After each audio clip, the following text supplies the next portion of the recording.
I believe that I am the best person for the job of President of the United States. My unique talents give me the ability to be assertive and diplomatic at the same time.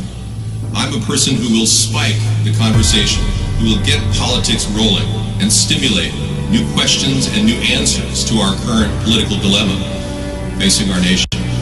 I believe I have a keen understanding of the economy and how to improve where we're at relative to other nations around the world. I believe that our goal at America's Third Party was to create a very strong platform in which would propel the American people forward with new opportunities and a new possibility of creating a better nation, a cleaner environment, and less war.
My unique talents give me the ability to be assertive and diplomatic at the same time.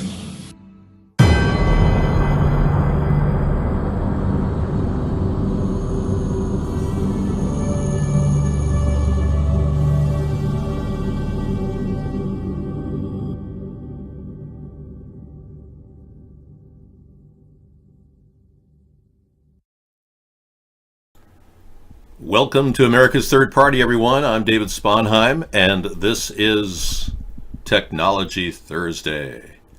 Wow. We are in the show here on the beaches somewhere around the world. Green screen is great, isn't it?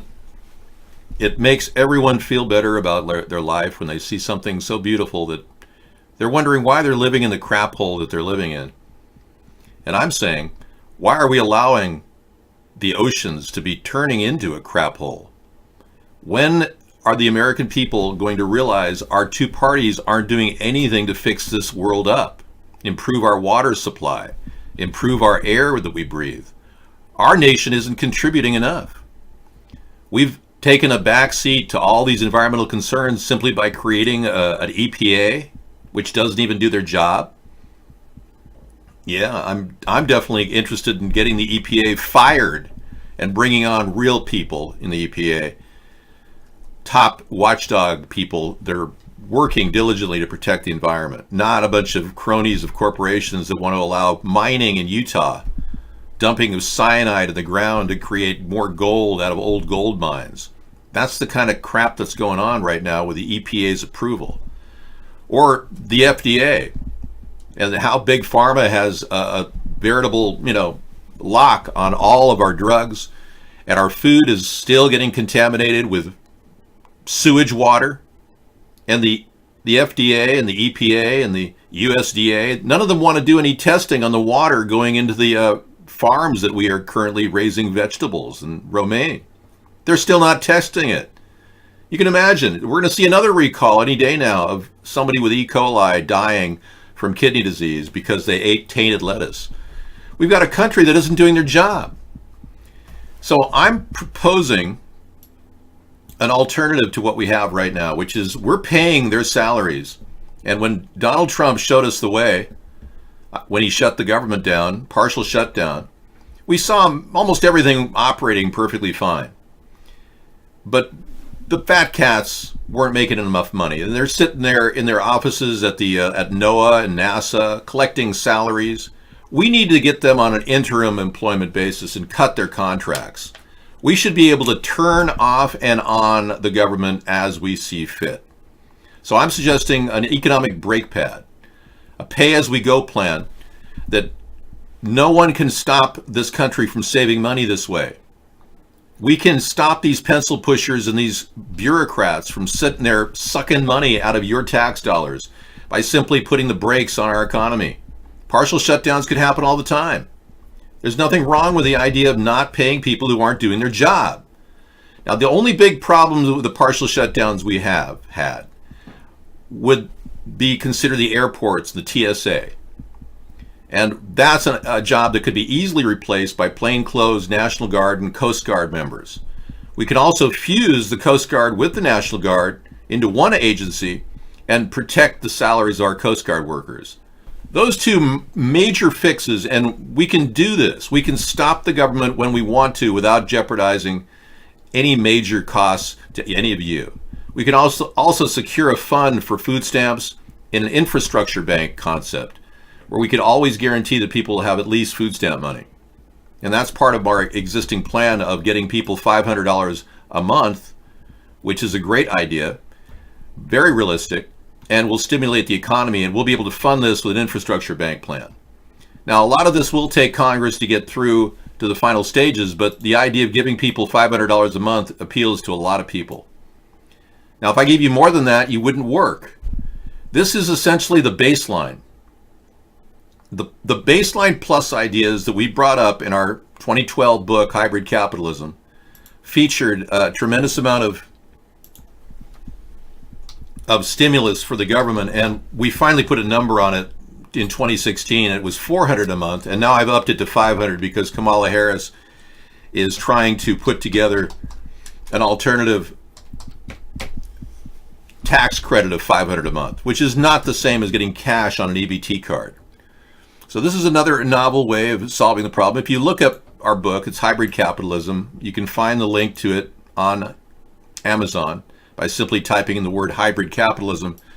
And you can get the Kindle edition for 99 cents. We tried to make it free, but they charge us 99 cents for it. And you can also get the paperback edition. Now, not a lot of people have had views of this book for some weird reason. So we're still trying to figure out what's going on with that. But of the responses we've had, we are getting positive feedback. Yeah. Leroy, goodbye. We don't need you in the show.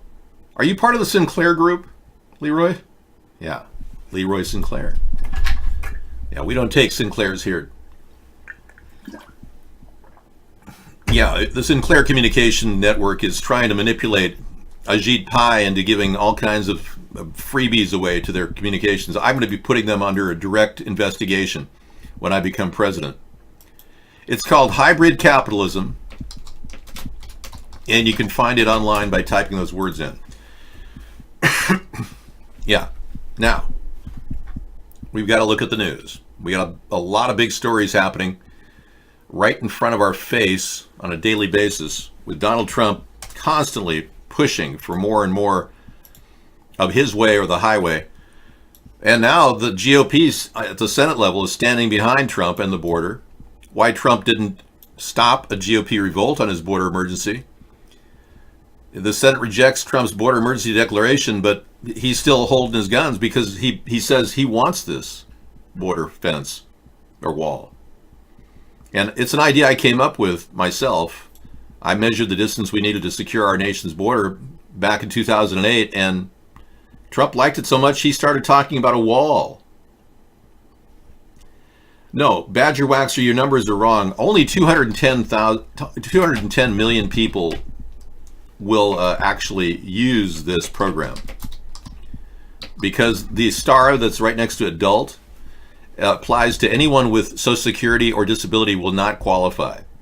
So a large chunk of the population isn't part of that. Plus, a lot of them are under 18. Now, the numbers that I've worked up get no higher than $700 billion a year for the $500 per month U.S. adult citizen plan. I've allocated $700 billion in my budget for 2021. I will not bend on this plan. We will not give you less. We'll start at 500 per month. Now, there are a bunch of airheads that are promising 1,000 a month, and they're not legitimate. They have no way of financing this, and 1,000 a month for every U.S. adult citizen would break our nation. Truly. Okay. Thank you for bringing me a link to my own countdown to economic collapse. I did publish a lot of hybrid capitalist ideas for about 2 years online. My YouTube hits went up to 20,000 a week. And then the Penguin Update came on Google and they shut down a lot of websites. Our website had a hit counter lock right after that, so I stopped doing it. Ironically, that was the same time the government shrunk their budget by 5% during the sequester, so it was a good timing to show that the collapse was starting. Our government has not cut the cost of government more than 5%. And Trump's new plan is ridiculous and spendy and will probably cost our nation too much. He plans on somehow balancing budget in 15 years. There's no way he's going to get to that point. Unless we start using my economic brake pad idea, we're not going to be able to cut the budget radically quick enough to stop a meltdown. And I don't mean a dangerous meltdown to our economy, but a slow, gradual degradation of our economic services and our benefits of being American. We're already seeing it right now. You can just look around and see there are people all across the nation that are suffering. We have homeless people living on the streets in tents that don't have any food at all. These are issues that have to be resolved quickly. We also have this incredible reliance on foreign oil. And we need to move more toward domestic oil. So I will help the oil industry. Even though it sounds like I'm catering to a group of people that are, already getting great tax breaks, I'll do whatever I can to help our oil producers. Because we have to start looking at our own supplies as opposed to foreign supplies. Because our economy should not be reliant on whether we're getting oil from Venezuela, which we're not anymore, or whether they're getting oil from the Middle East. We have abundant supplies available to us. So there's no reason why we should be so controlled by what happens in the Middle East. So a stronger, more supportive backbone for our economy is to get the oil prices locked in place and secure so they don't run too high for all of us. Now, I will commend Donald Trump for keeping oil prices down. And I would like to say that his work with Saudi Arabia has helped us. But we don't know how long this relationship with Mohammed bin Salman will ever hold together, especially considering all the different infighting going on in that country. So we have to be a little bit more resilient. Now, as you know, I haven't fully applied to become a U.S. Presidential candidate for 2020, but I'm getting ready to be the last person to file. It's important to field all of the different candidates out there, and I was just watching that Beto O'Rourke is saying that he wants to get rid of the federal death penalty. Yeah, I will not get rid of the federal death penalty. No. I will continue with federal laws remaining where they're at. I'm not going to in any way get rid of that. Plus, it's ridiculous. Already he's pitching a way of being divisive and going against the Republicans who support a death penalty. So this guy is completely out to lunch, but I don't know how out to lunch he is when you look at what happened with him. Yeah, we have evidence of something pretty disturbing.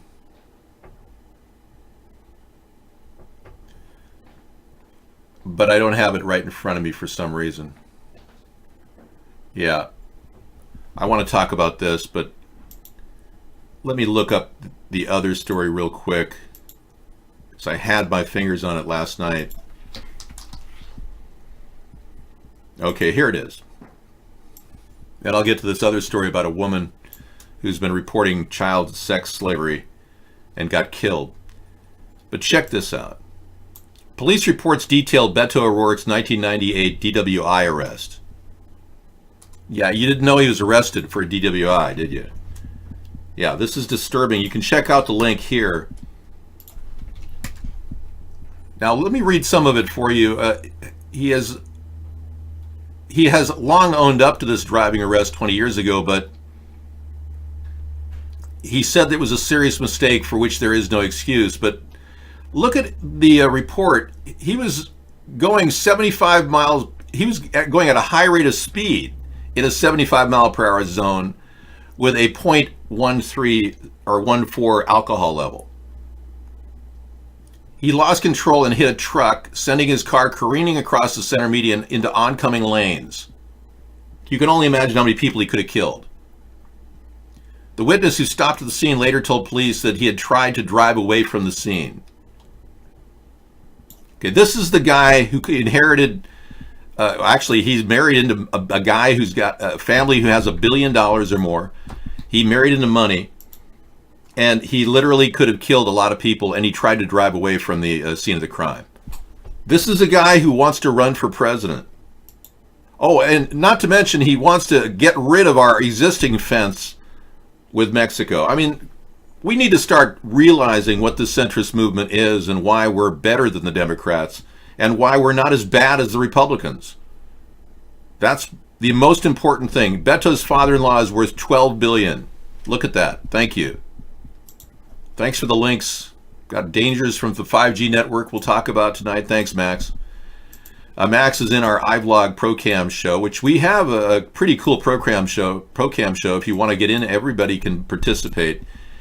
He's been in there every night, and we've had a lot of guests come in and participate. So we really like that feature of the Pro. And there's Ghost of Shannon coming in. Look at that.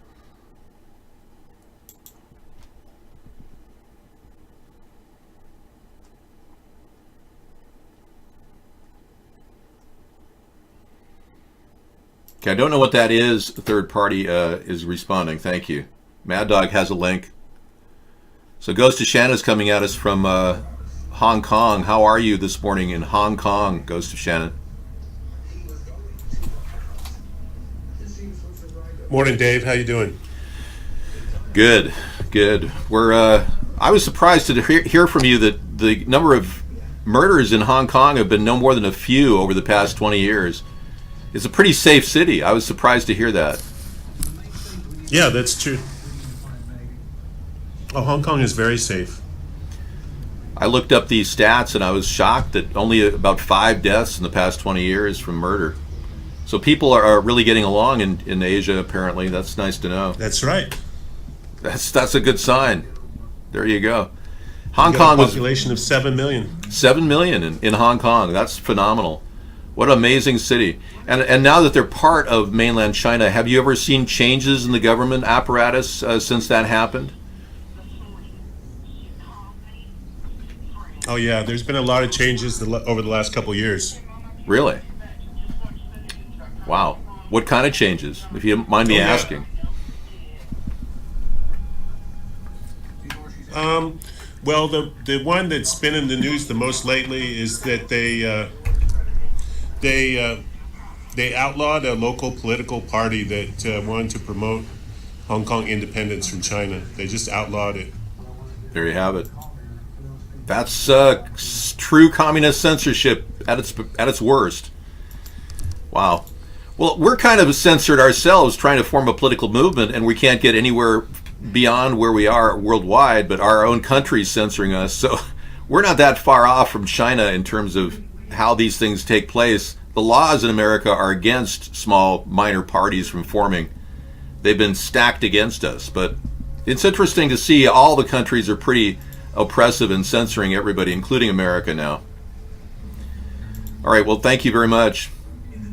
Take care. Have a good morning. Yeah, the other thing is, one more thing. Just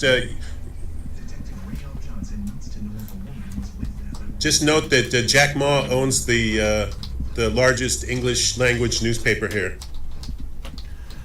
There you go. Jack Ma, the famous entrepreneur who built an empire of Alibaba, owns the newspaper there, which is amazing. That's a powerful broker of media and information. Yep. That's pretty powerful.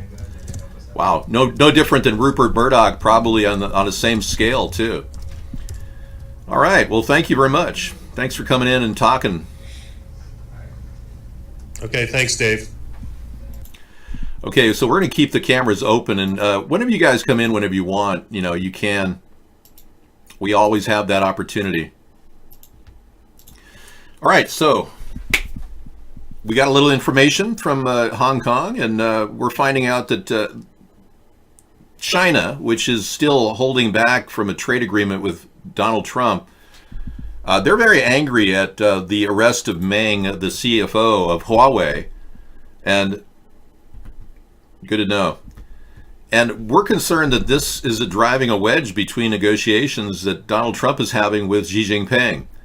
Now, that could be a big downside for our country, considering, there's a strong tendency for our country to now turn away trade opportunities. Ever since Trump started a trade war that we could easily win, which makes no sense at all.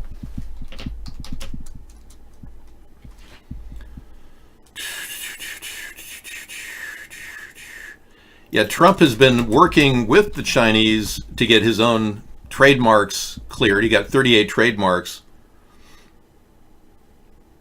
But we also are concerned that Trump has connections and loans with China.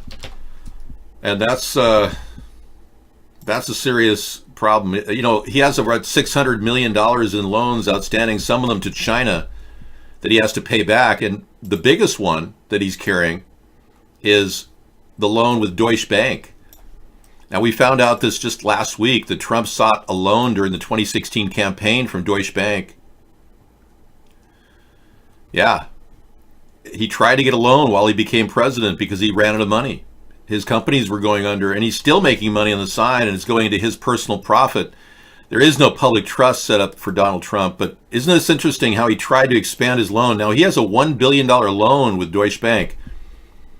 And the person who handles his loan is Anthony Kennedy's son, the guy that just left the Supreme Court to fill it with, Brett Kavanaugh, and got rid of Anthony Kennedy. But Anthony Kennedy's son handles the Deutsche Bank account, and they turned him down. They just flat out turned him down. So when a president has all these financial obligations, he should never have been allowed to run for president. We need to make sure we have something in place to make sure no one's in this purely to profit for their own business. Now, if he had taken his salary of $400,000 a year, he would have made $900,000 by now, or close to it. But instead, he made $90 million on the Trump Hotel, which is a USPS office in D.C. that he's leasing, and he turned it into hotel rooms. So it's completely absurd for him to be making money. Conflict of interest laws are happening all the time. Yes, we are being DDoSed heavily right now. I was DDoSed during my cooking show. I couldn't even do the show. It was impossible. Yeah, I had to give up my entire sausage au gratin dish that I was making. I've got the boil, I got a slow cook on the potatoes right now. Okay, this story, here's why the U.S. is terrified of one of Chinese companies controlling the world's 5G networks. And that's Huawei, and that's the owner. And his daughter has been charged. She's out on $10 million bail. It's a big stickler in our relations with China right now. We need to resolve this. We shouldn't let it sit out there. U.S. officials stepped up their rhetoric against Huawei, just as the Chinese firm made a big pitch about its 5G business at the mobile industry's flagship gathering. At the Mobile World Congress, the top U.S. cyber official Robert Strayer asked European governments to consider the threat posed by using Huawei's 5G equipment in their mobile networks. Huawei shot back and said the U.S. also had surveillance systems. It's true. The problem with the 5G network is its massive backbone of surveillance, but more importantly, it's also potentially dangerous. And no one's really analyzing or studying the effects of the 5G network to see if it's safe. So we are dealing with tech dangers all over the place.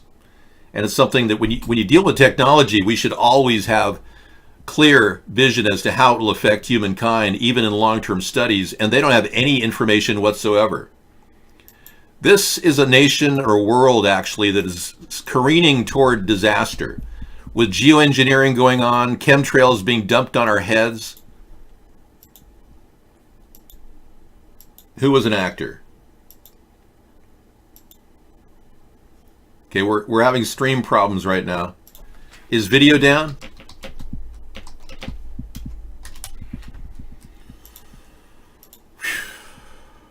Okay, let me go drop off on for a second and then go back on again. There we go.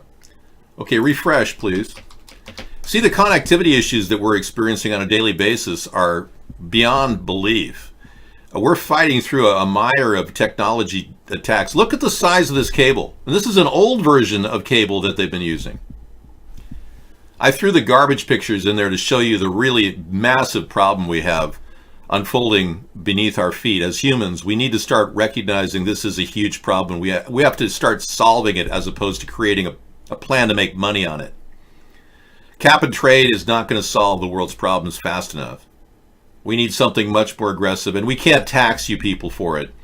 So my goal with the hybrid capitalist concept is to use existing funds and reallocate them for something bigger and better.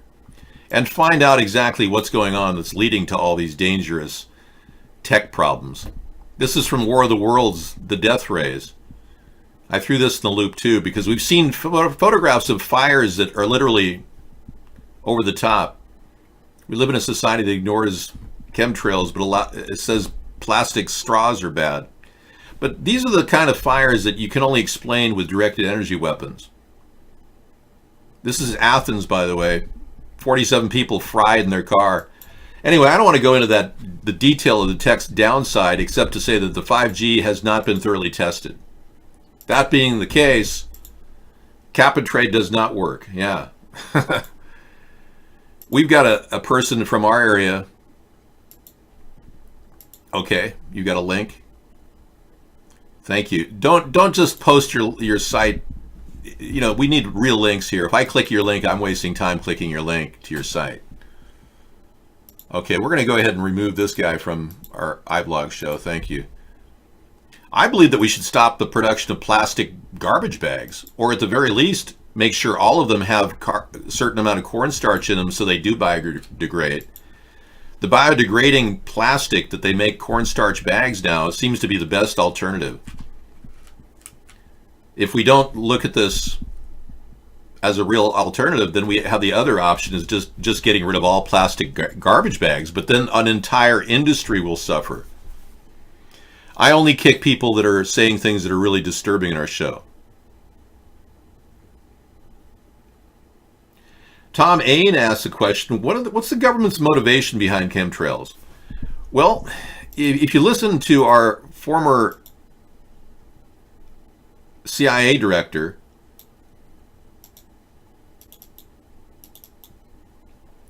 he talked about how he believed that they'd be great. Stratospheric aerosol injection would be good to get rid of the sun's baking heat on the planet.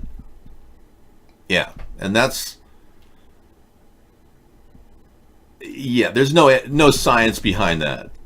He is the only one on record who's said that, John O'Brien. Let me give you a quick link to his statement if I could. Yeah, I don't have it handy right now. Yeah.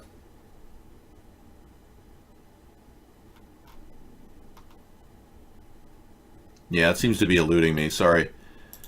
Sometimes I keep folders in files and they get mixed up when I switch from alphabetizing to date orientation. So let me take one more look at this.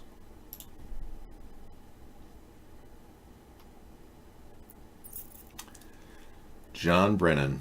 Yeah. Don't have it. Yeah, sorry. Anyway, he talked about stratospheric aerosol injection as a way to stop the sun from baking in on the planet. They claimed that we'd lost our ozone. But in realistic terms, the chemtrails are creating depletions of the ozone. It's worse than anything we could imagine. It's worse than allowing all of our air conditioners to run Freon forever and ever. Well, the global warming isn't really happening the way we thought it was. And in a way, the Republicans are right about it cooling down. We are entering an ice age, but we're in the very early stages of a 100 to 200 year cycle.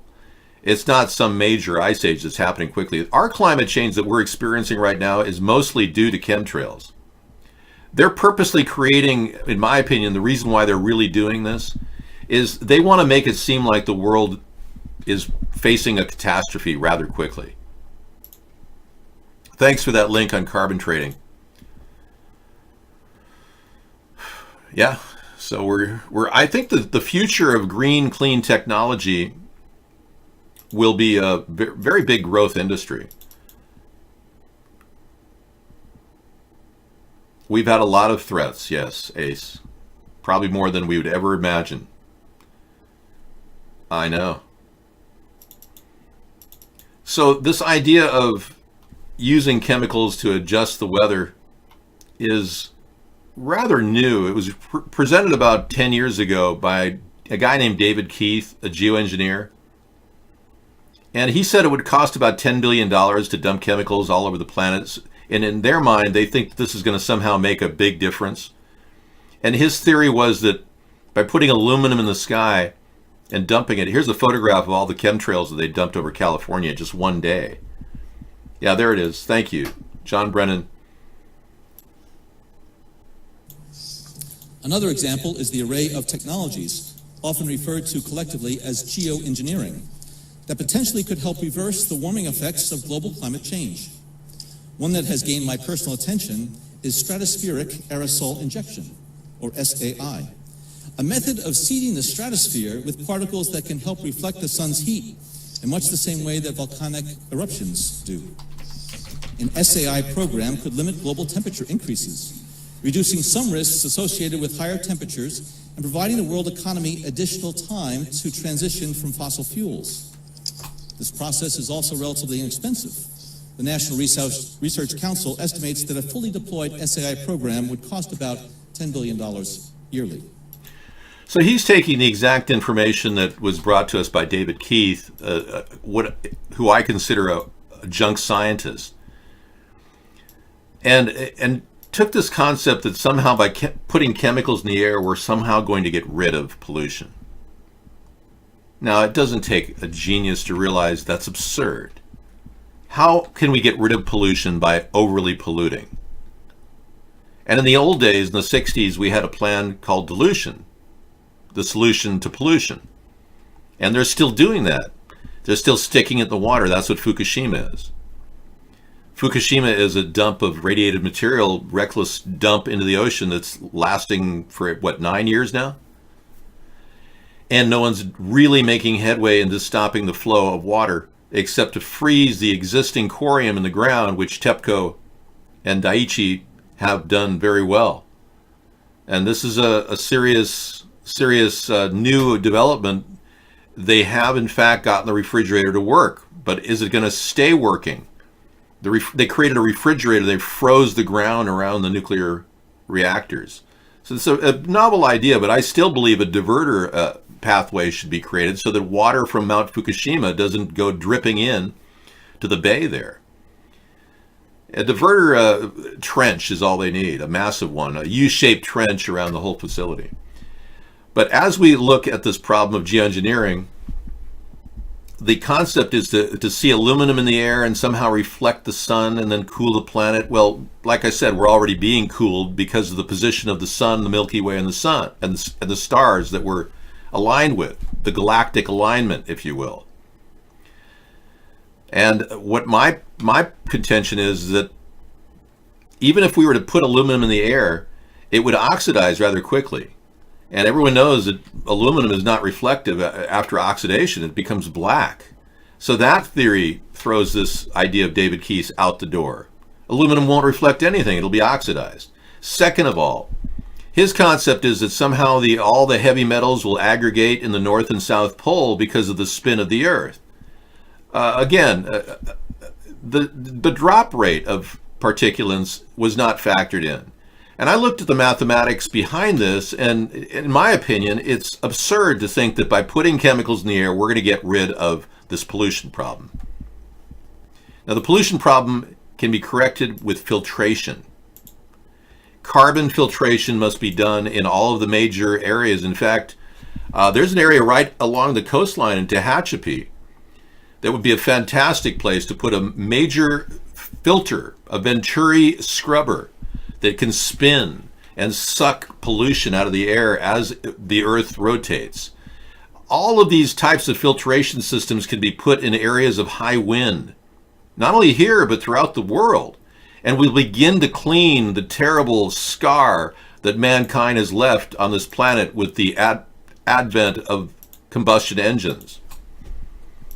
So now we're going to get ahead of this problem with a brand new political movement, and we'll be able to begin to lead by example around the world without having to impinge our will upon countries like China, who are already making big progress in their solar panel production, and we never really embraced that. Our country made a big mistake under Obama when he turned away opportunities for solar power companies from China to come over here and start developing more and more. In fact, he put a 31% tariff on solar panel companies. And Trump made this even worse. He's added a 250% tariff on new startup solar panel companies in China, which is crazy. Our companies are struggling too, and we need to get much more competitive. But again, renewable energy is where it's at. But we're not going to get to the place that the Green Deal offers, which is absurd. The Green Deal is a joke. Yeah, I don't have to worry about Beto. I can see him eye to eye. I'm 6'4", and I'm physically stronger than he is. I'm better built, and I think I can ultimately show you that I'm a much more careful planner than Beto. His big thing was he literally was in a hit and run accident when he was a young man. And he ran from the scene of a crime. That shows a flaw in character that cannot be replaced. That's something that you've got to wonder, why is Beto moving so fast through the Democratic Party? Well, because he married money. He married a woman who has $12 billion in her family. It's ridiculous. These are the kind of people you don't want to lead our nation. Just let the average American people like myself lead this nation out of the hellhole we're in right now. Don't listen to these flash in the pan kind of people who just come out of nowhere and get promoted like Ocasio-Cortez. Her statements recently have been absolutely off the grid with no intelligent thought. We're looking at her behavior in a way that one can only assume that she's probably one of the greediest people in the world, especially by the mere fact that she simply answered an ad in a newspaper, her brother did, and was chosen by the Justice Democrats to basically run for office. This is not the kind of person you want leading the nation. She doesn't have critical thinking skills. She can't respond in real time without using words like. Yeah. We have a collection of her wording of likes. Pretty funny.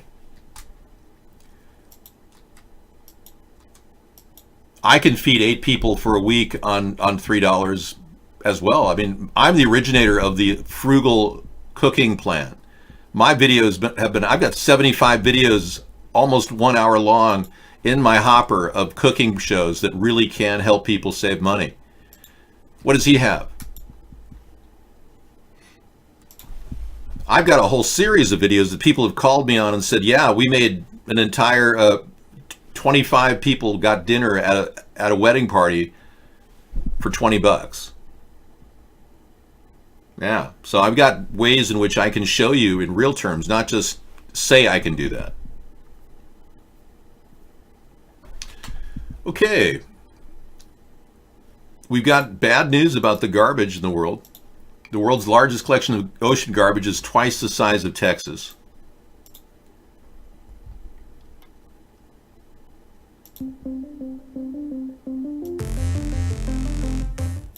This is the Boy and Slot program that it was fairly successful. It did not do the desired goal that it was trying to do, but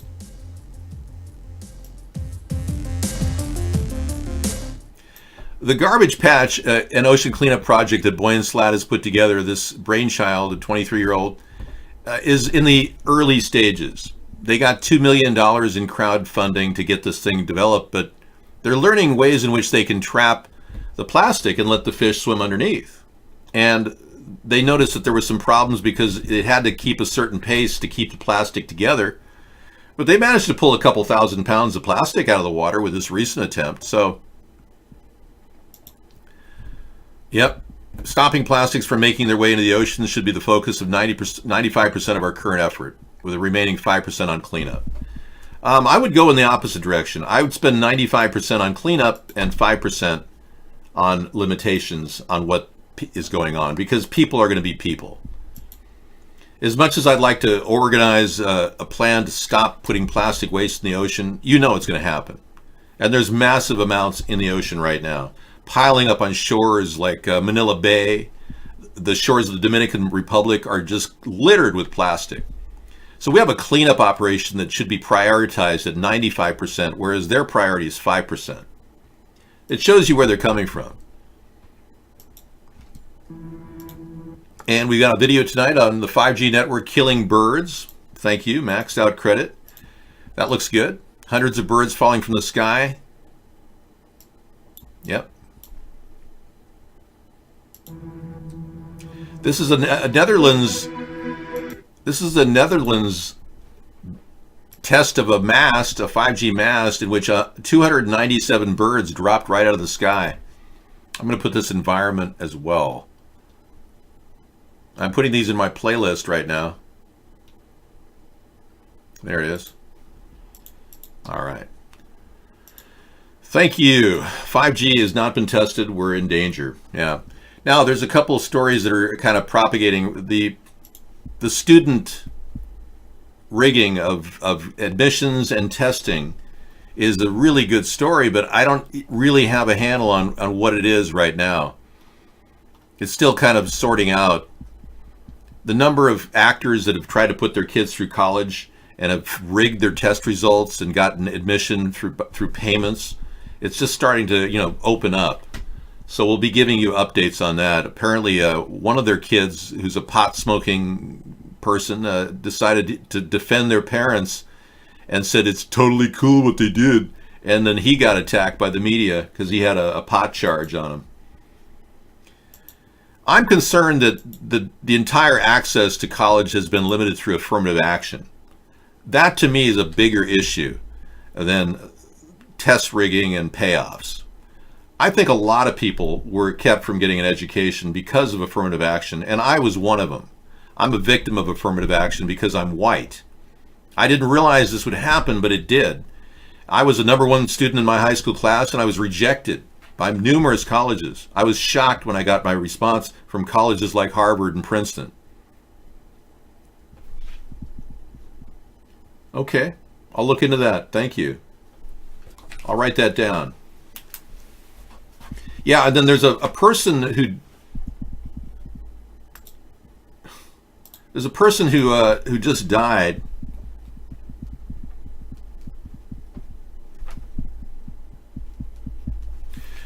In the Gambino family. Yeah, this story just hit the news. The Gambino family's leader, a 53-year-old crime boss, was shot dead. Frank Cali, reputed crime boss, has died.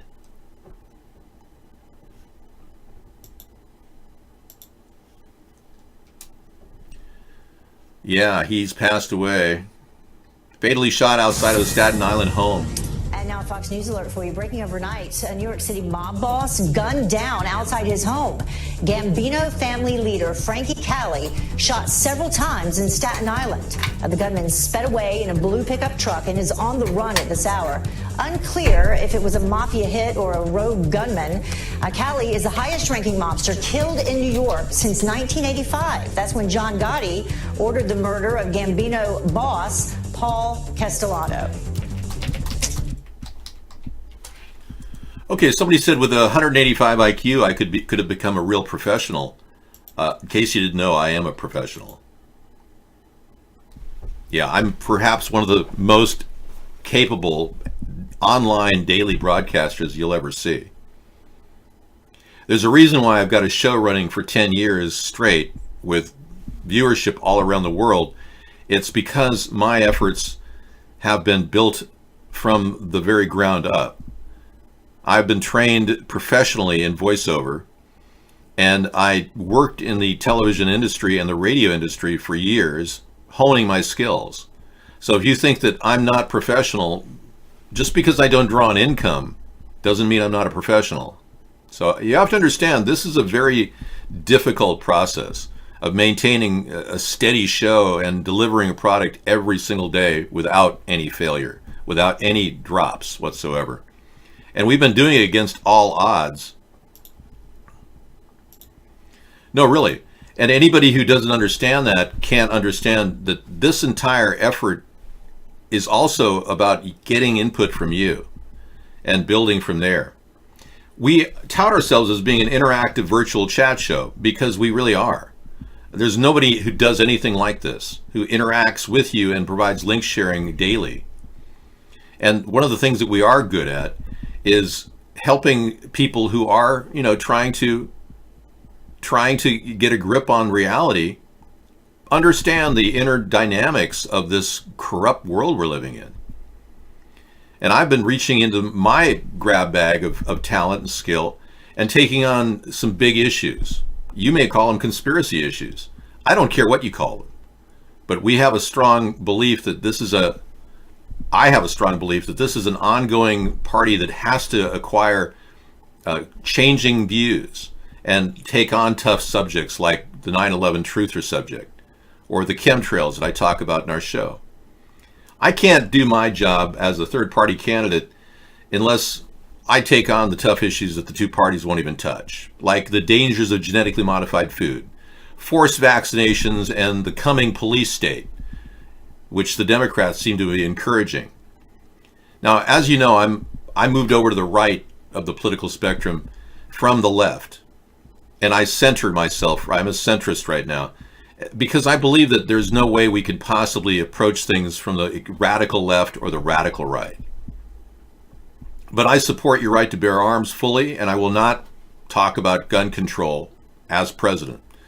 That's something that you're going to really understand more and more, is the importance of that because of the dangers of gun control. When you think about it, we could have an invasion. Controlling our every impact. And if we have an invasion of some sort, of any kind, even aliens for that matter, why wouldn't the American people want to be armed? It makes no sense to disarm this nation with our Second Amendment rights intact. No, I can't stop the disco craze that's currently happening across the globe. Ever since, Cher is doing a Vegas act about, the disco queen. She's got the whole thing. They're coming back. Disco is making its way back, whether you like it or not. Deal with it. It won't last long, though. Yeah, I'm not voting for anybody who's a Democrat simply because the Democrats have fallen too far to the left. Ironically, Nancy Pelosi wanted to not talk about the impeachment. She says it's a waste of time. I'm urging her to take a poll of the American people again and see how many people want impeachment, because many people are really concerned that Donald Trump is acting like a rogue agent. Even Kellyanne Conway's husband. Believe it or not. Yeah, Kellyanne Conway's husband actually, there she is, George Conway, Kellyanne's husband. He's urging a serious inquiry into the mental health of Donald Trump. And it's very interesting because it's kind of an odd thing. Donald Trump called the CEO of Apple Tim Apple, as opposed to Tim Cook of Apple.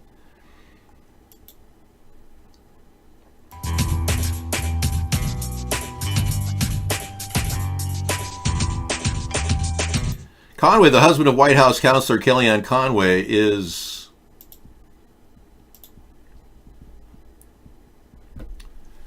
calling for a serious inquiry into the President Trump's condition of mind. Yeah. Conway, a persistent Trump critic despite his wife's position in the administration, slammed the president's brazen pathological mendacity for lying. He couldn't understand why Donald Trump claimed that he had said publicly, when asked why did you call him Tim Apple instead of Tim Cook of Apple, he said, I did say it. He said absolutely he did say Tim Cook of Apple, even though the recorded broadcast says Tim Apple. So Trump is outright lying, and George Conway has a very good point. Have you ever seen this degree of brazen pathological mendacity in American public life? One day he makes a harmless slip of the tongue, something any mentally balanced person would laugh off. It does matter, because he's raising an important issue. But instead he lies about it. He denies what the world can see on videotape. Even his donors and supporters wonder what is wrong with him. Why would he feel compelled to tell such an absurd lie?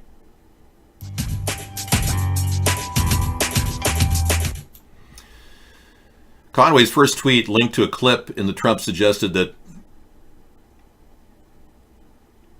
District Judge Amy Berman Jackson found no collusion in sentencing former campaign manager Paul Manafort on Wednesday. Donald Trump kept tweeting, "No collusion, no collusion." George Conway slams Trump during the Cohen hearings. Sociopaths attract. Yeah. So what he says, no collusion, is not true. None of the assessments on Manafort have said, none of the judges' decrees have said no collusion. It's an ongoing inquiry. So George Conway is right. We definitely have a problem. He's making statements, then he's lying about his statements on camera. I mean, this guy's lying over and over again. 5,000 lies in 2 years is an underestimate. David, do you have a message from Whoopi Goldberg, who almost died from double lung pneumonia and sepsis? No. But Whoopi, I care deeply about your health. I do. It's a terrible thing that happens when people get pneumonia. I've had it myself, I know. I never wanted a degree after I found out that I was being censored by the media. Excuse me, by the communists at college the way I went to. UCLA, I went to a college for 2 years, and the communists virtually tried to shut me down in the classrooms that I was in. And I even went to my professors and said, hey, I can't even speak my mind, and this agenda of communism seems a little odd that you're pushing Marxism on everybody. And their response was to me, you could just leave the school. And I said, oh, okay, well, you don't need a person with my intelligence then. So I left. I had great aspirations. Believe me, when I first started at UCLA, I was going to go pre-med, and then I went pre-law. But when I encountered communists in the poli-sci, econ, and socialist, the sociology and geography departments, they were all Marxists. I couldn't believe it. Every social science had been contaminated by communists. Okay. 10 top things you didn't know about the Rothschild family. Well, we certainly are going to be full of links tonight, thanks to Maxed Out Credit. He's bringing links in all the time. 4 Paws is in the room. That's interesting. Haven't seen 4 Paws yet. I'm trying to figure out what that's about. All right. We could listen to a song at 10. Disco Inferno, sure. We'll bring that on at the bottom of the top of the 10 o'clock hour, sure. Who doesn't want to hear Disco Inferno? Well, yeah, everyone focuses on the Rothschild family, but they ignore the royal family of Russia. I know. Many people are concerned that the Russian oligarchs are just as important and dangerous as Zionists as their Western counterparts, the Rothschilds. Actually, there are 13 families that run the world. Trump isn't one of them. Trump is just a figurehead, everyone. We've allowed our president to become just a figurehead. The president could have a lot of power if he used it. For instance, the president could be the one to look into the Treasury Department and find out what's going on in the Exchange Stabilization Fund. Only the president can do this, in fact, and the Treasury can do it, but they don't want anyone to know. But Donald Trump wouldn't know that. I will exercise executive privilege in going as far as I can to audit the Treasury and look into every aspect of their spending and find out where that money's going and where it's come from. Oh, there you are. Okay, 4 Paws is, he's taken his Jack Daniels beer break. I see. Welcome. Gosh, I just can't get over. I've got to move this up a little bit. Yeah, let me adjust this so I can actually grab it. I know. Okay, there's your Jim Beam and your Jack Daniels, and you've got your dueling Heinekens. Wow. So here's a guy who's decided to drink, and he doesn't care. He's just decided this is his life, and this is where he's going. Free will and all that, you know. Hey, whatever you want to do, you know. I don't want to judge people who are deciding to imbibe in whatever they choose. You know, it's a free will situation. You can do whatever you want in life. Yeah, he's not drunk. No, he's cool. You know, this is a guy who likes to see our show. He's obviously an intellectual. And Maxed Out Credit is a guy who came in a couple days ago and talked about his near-death experience, in which he literally died for 18 minutes. Yeah. Okay. I'm going to go ahead and tweet right now at America's Third Party. I'm going to get in there and tweet. Hang on, let me.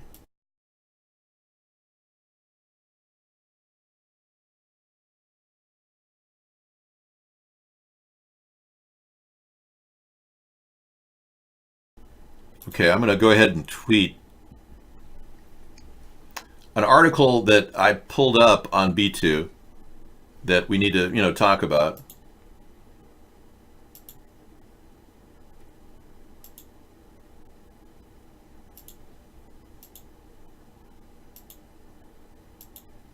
Here it is. Okay. I'm going to go into Twitter right now, and one of my goals is to update my photograph. I have a new photograph that I'm going to put on Twitter. That's 10 years old, that photograph. So when I do officially run for 2020, I have to update my photograph. So I pulled one from last year, and I'm going to add it to the link. But that was me 10 years ago, pretty much in 2010, summer of 2010. Yeah, but it looks pretty relevant still. I don't think it's that old. So let's go ahead and tweet this. /Vito Beto. Is that right? Okay. Hit and run. Accident will dog him. Reveals his character. And I'll post it.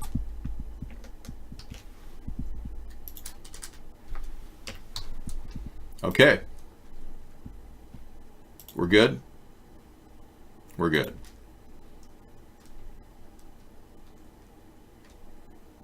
There we go. Okay, I tweeted. Thank you. Thanks for telling me about the Vito Beto. All right, moving on. I'm definitely older and better.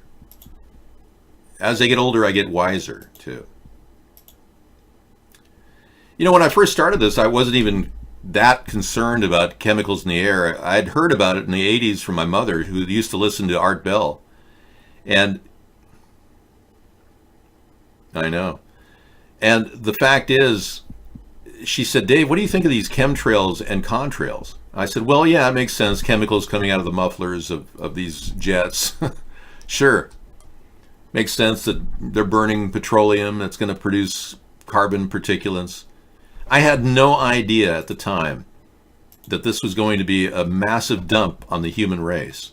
And it gets worse and worse. It just never ends. And the dump continues every day across the country, around the globe.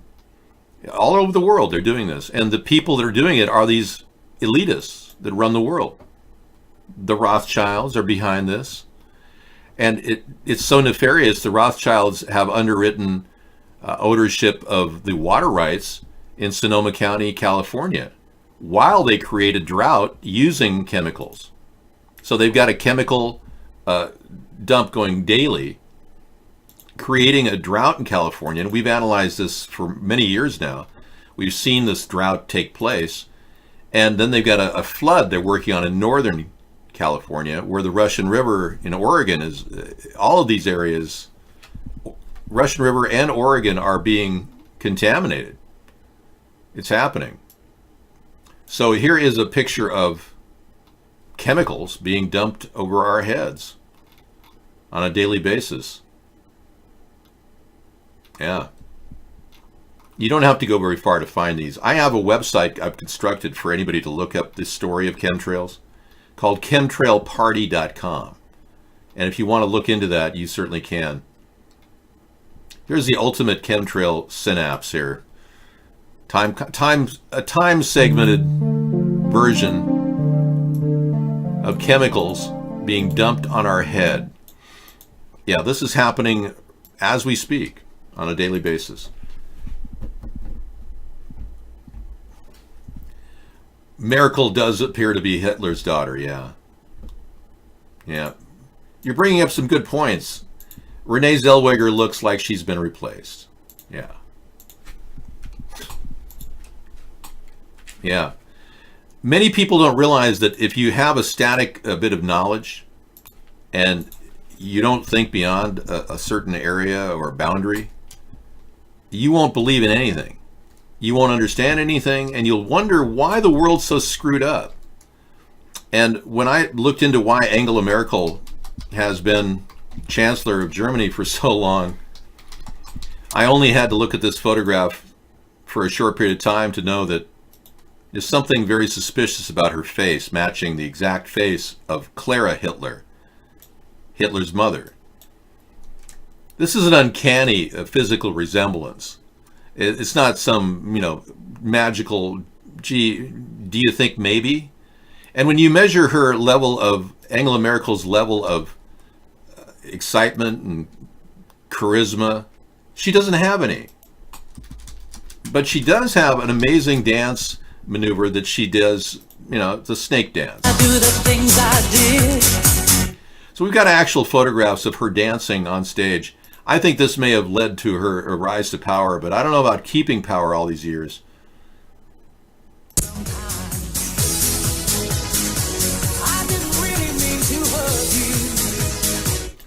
Anyway, that's a woman who has veritably no personality and who recently said that she's, encountering a shitstorm in the media. Well, how the heck did she remain chancellor except for the fact that she could very well be Hitler's daughter? I mean, come on. Realize that Hitler survived and went on and moved to Argentina. And if you look at the FBI's records, they found that 200 different documents exist talking about Hitler in Argentina. And our government and our FBI didn't investigate one lead. Can you imagine? And he apparently lived till like 1962. Hey, welcome to my channel, Riverman. Yeah. Are you simulcasting us on your channel? That sounds cool. Thank you. Yeah, I just think she's an amazing dancer, and not many people can move their body like she can. So I'm not trying to judge her for being a bad dancer or a good dancer or even being Hitler's daughter. I'd like to know why the hell she's retained power all these years. And then she's forcing a Muslim invasion of Germany. We're being DDoSed right now on iVlog. Thanks, Riverman. I appreciate it. People accuse me of taking on conspiracy theories like I'm some sort of a nut job. Okay.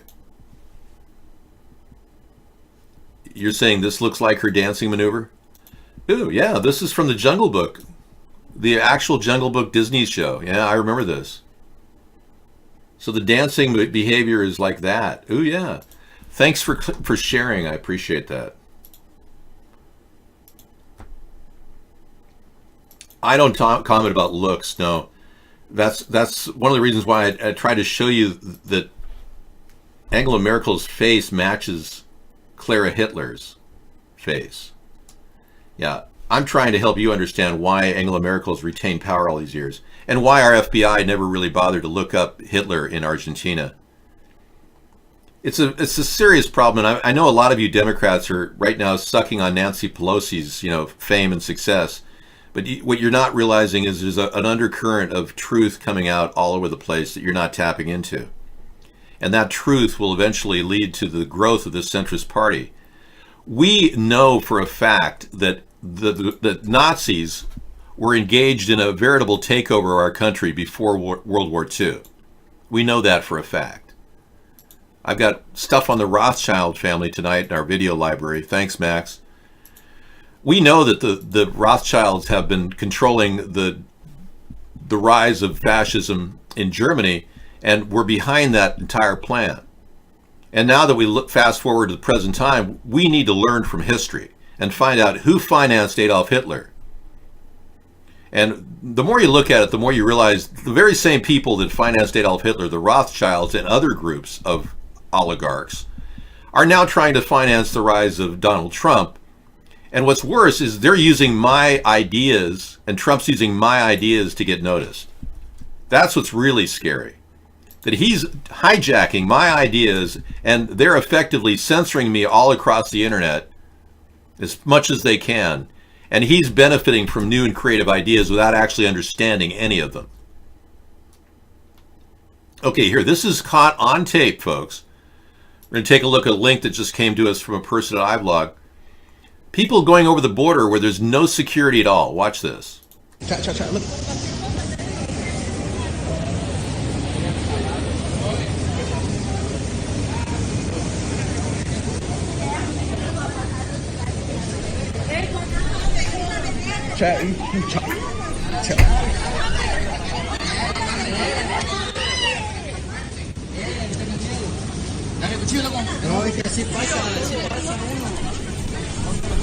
Chat, this is content.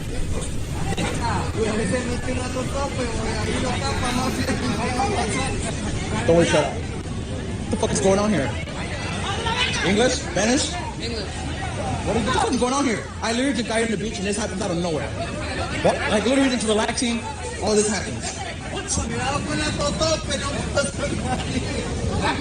news. Yeah. Bro, they crossed the wall. They crossed the border. Chat, they crossed the border. 6 news. Chat, they crossed it. What?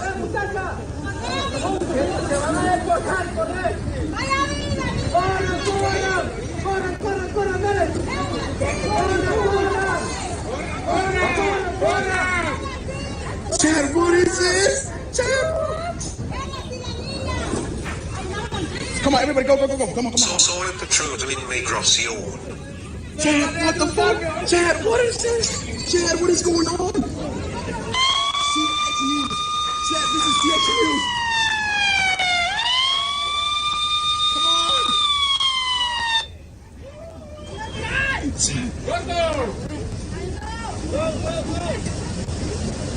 Vayan por donde viniste tan delgadita que no usted una tabla. Por acá, mamá. Por allá donde está el agujero. Por allá donde está el agujero. Chat, look.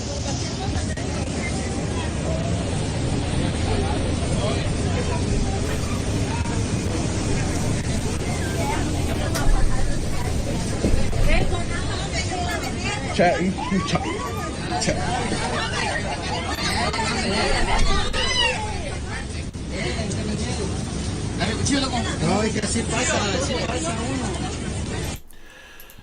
All right. Thank you very much for putting up with that.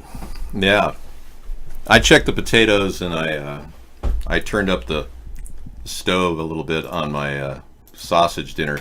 We were DDoS during the cooking show. You had to turn this.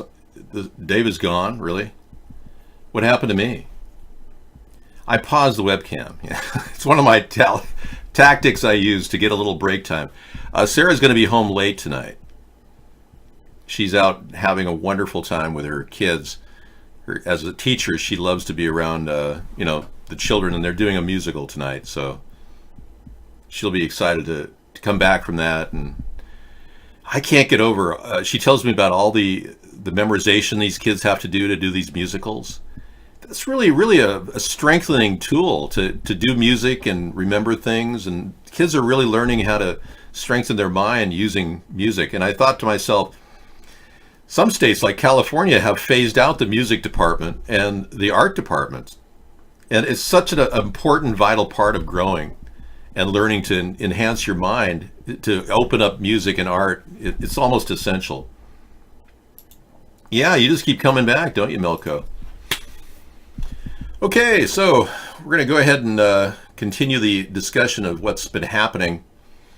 A major story happened this past week. A woman who was a Big Brother contestant was found dead after uncovering a VIP pedophile ring.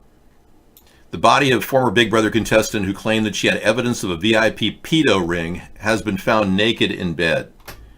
Now, this was a story I brought to you last week. Excuse the pasties. Yeah. Very beautiful woman. Natasha Jade claimed to have evidence about a number of well-known politicians abusing children. Said after her claims she had been receiving death threats and was the victim of rape. No, she's not a transgender. She was a woman. The model's naked body was found in a bed at a private house party in Buenos Aires, Argentina. Okay.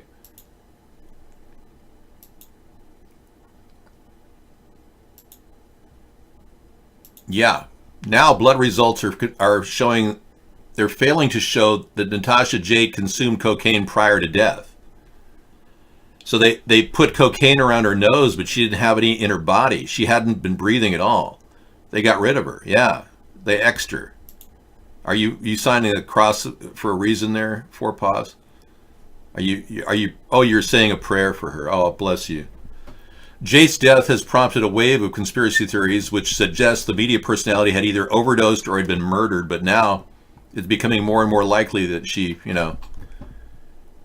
was found dead at a private events facility in the Tigre district north of Buenos Aires 2 weeks ago. The results would not come up positive for cocaine because forensics were unable to obtain a proper urine sample from her body. Why is that? I mean, you can open up a bladder and get a urine sample. She was only 41 years old. So she claimed to have evidence about a number of well-known politicians abusing kids. So yeah, knowing people that are child molesters who are in politics, it could be very deadly. And why our government doesn't do an in-depth investigation into these cases shows that the government's complicit. If you all know about the Franklin Group investigation in the 1990s, in which a guy named Lawrence King masterminded a child trafficking ring that led to numerous young children being abused, the Nebraska State Police actually identified the ring all the way back to Washington, D.C. And get this. They were told by the FBI to cease and desist their investigation. Okay, we don't have a cam 4 going on that's weird at all. Everything's looking good on our podcast. Oh, we have one guy over there who's trying to get in? Okay. I'll keep an eye on him if you have to kick him. He seems okay. Yeah, I'll keep an eye on him. Thanks. Well, let's be clear. No, she didn't fake her death like Smollett. Juicy Smollett was looking for more attention and allegedly faked his attack with bleach. And a bunch of guys he put together to do this, and if it's all true, is pretty disgusting how people want even more power and fame. He wasn't making enough money on his shows, so they're claiming that he had to get more notoriety. It's hard to believe anybody would do that. He has 16 felony counts against him. He'll be spending a long time in jail if he's found guilty. No, there's no defense against you, man. You're mentally ill. And you come in the show and you attack me every night on nitpicking issues which don't even add up. There's no defense against a person who nitpicks and takes one word and uses it against another word. And I've already explained that my goals throughout my whole life have evolved. I started out on the left of the political spectrum. I started out trying to push. I was actually thinking of reinstating the assault weapons ban that Bill Clinton had in place when I first started this show 10 years ago. And after talking to a lot of people on the right, you convinced me that There's no way I could reissue an assault weapons ban. We don't even know what an assault weapon is. And the Democrats surely don't know. So you see how I've molded around the views of a lot of my viewers as we went forward because they made sense. You're looking at an interactive approach toward politics, the kind that we could really help change the nation from a vantage point of a White House chat room. You can only imagine how powerful this is. Now, what I want to do is I want to offer polls, or you guys a chance to choose polls, and go vote yes or no on various issues. And the issues that are most important, get hit on the most from qualified IP addresses based in the US, will actually be the ones that we'll talk about in our daily show. And I plan on having a chat room out of the Oval Office or wherever I am so I can talk to people on a daily basis.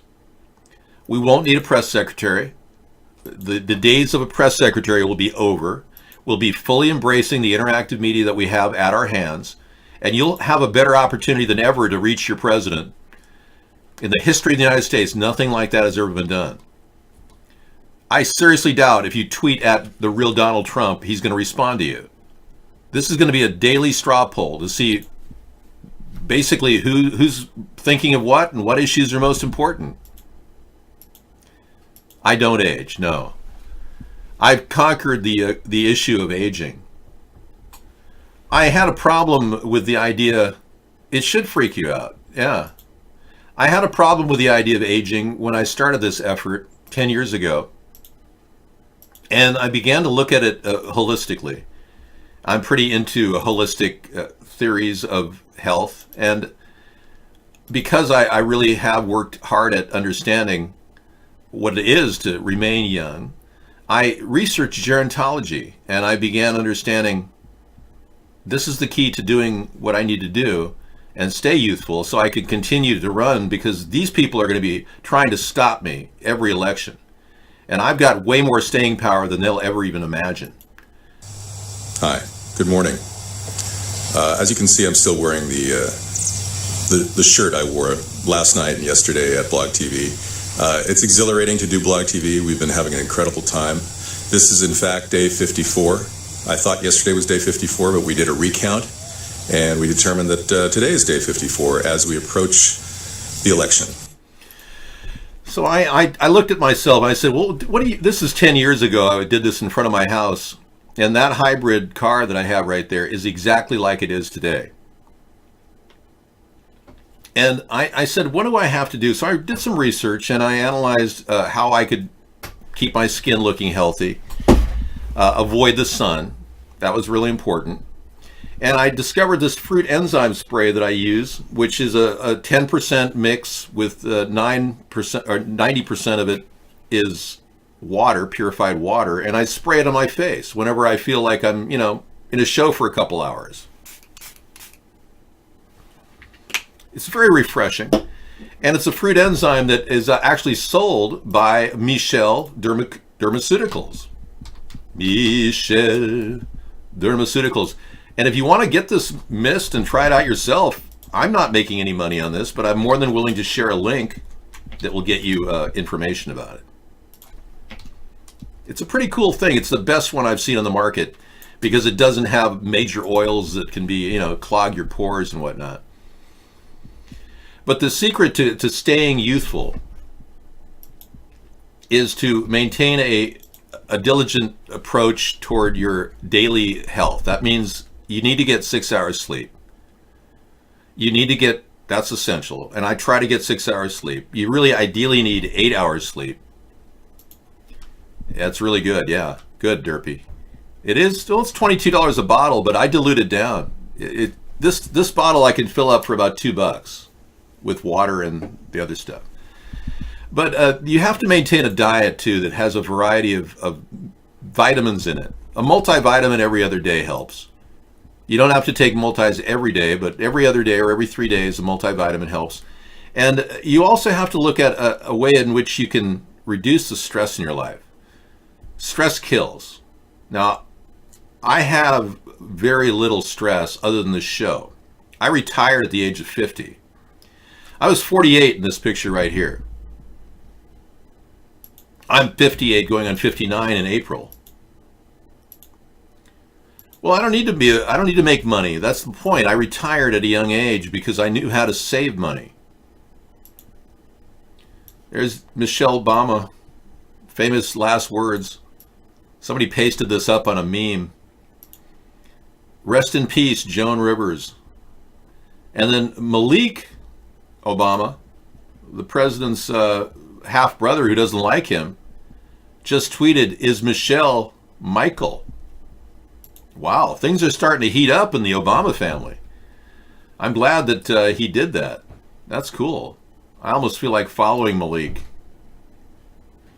Yeah, I'm going to retweet that.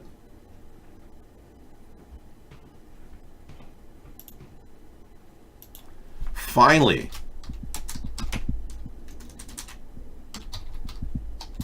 and Obama speaks up about the truth. Yes. I should put at hashtag truth. Hashtag Michelle. And what else did I hashtag? Any ideas? Yes, in April I turned 59. Right.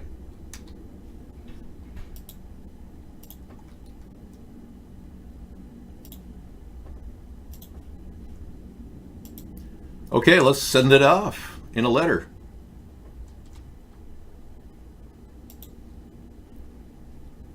Retweeted. Okay, thank you. Might as well. Okay, so I'm going to go ahead and give you a little sampling of the earlier days. I've got a video that I made that is pretty cool. Yeah, I just want to give you something to look at while I do a little cooking in the other room. I'm just a spring chicken, yeah. Yeah, I had a fun time when I first went out with Sarah in 2010. We went all around the area, and we went to a government technology conference in Sacramento. And here we were in Sacramento in 2010, and it was at this time that I met this man, Tom Wheeler, at the conference, and I walked right up to him. I'll tell you who Tom Wheeler is in just a second. He's basically the architect of the 5G network here in the U.S., and he's become a zealot. And it's when I met him, that day that I met him, and talked about various issues, that I was with Sarah. And I thought I'd show you this. This is Tom Wheeler and his approach to the 5G network, which in my opinion is a dangerous technology until we get it cleared for human use. The United States will be the first country in the world to open up high-band spectrum for 5G networks and applications. And that's damn important, because it means that U.S. companies profit. Okay, so here it is. This was the day I met Tom Wheeler at that conference. I just walked right up to him and started talking to him. This is Sarah and I a few years ago, actually 9 years ago. And here we were. Enjoy. I'll be right back. I'm going to do a little cooking, and I'll see you guys in about 4 minutes. First release of this in a long time. Okay, just to get a perspective on where we're at here. We're right in the middle of the city at the Sacramento Convention Center.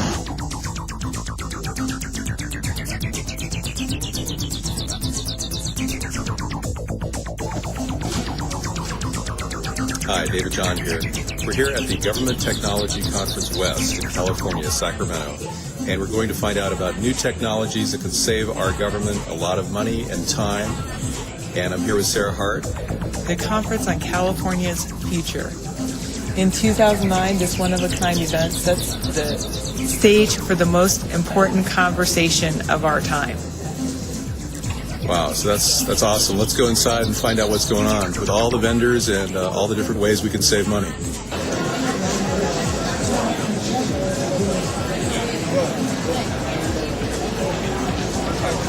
This is great, huh?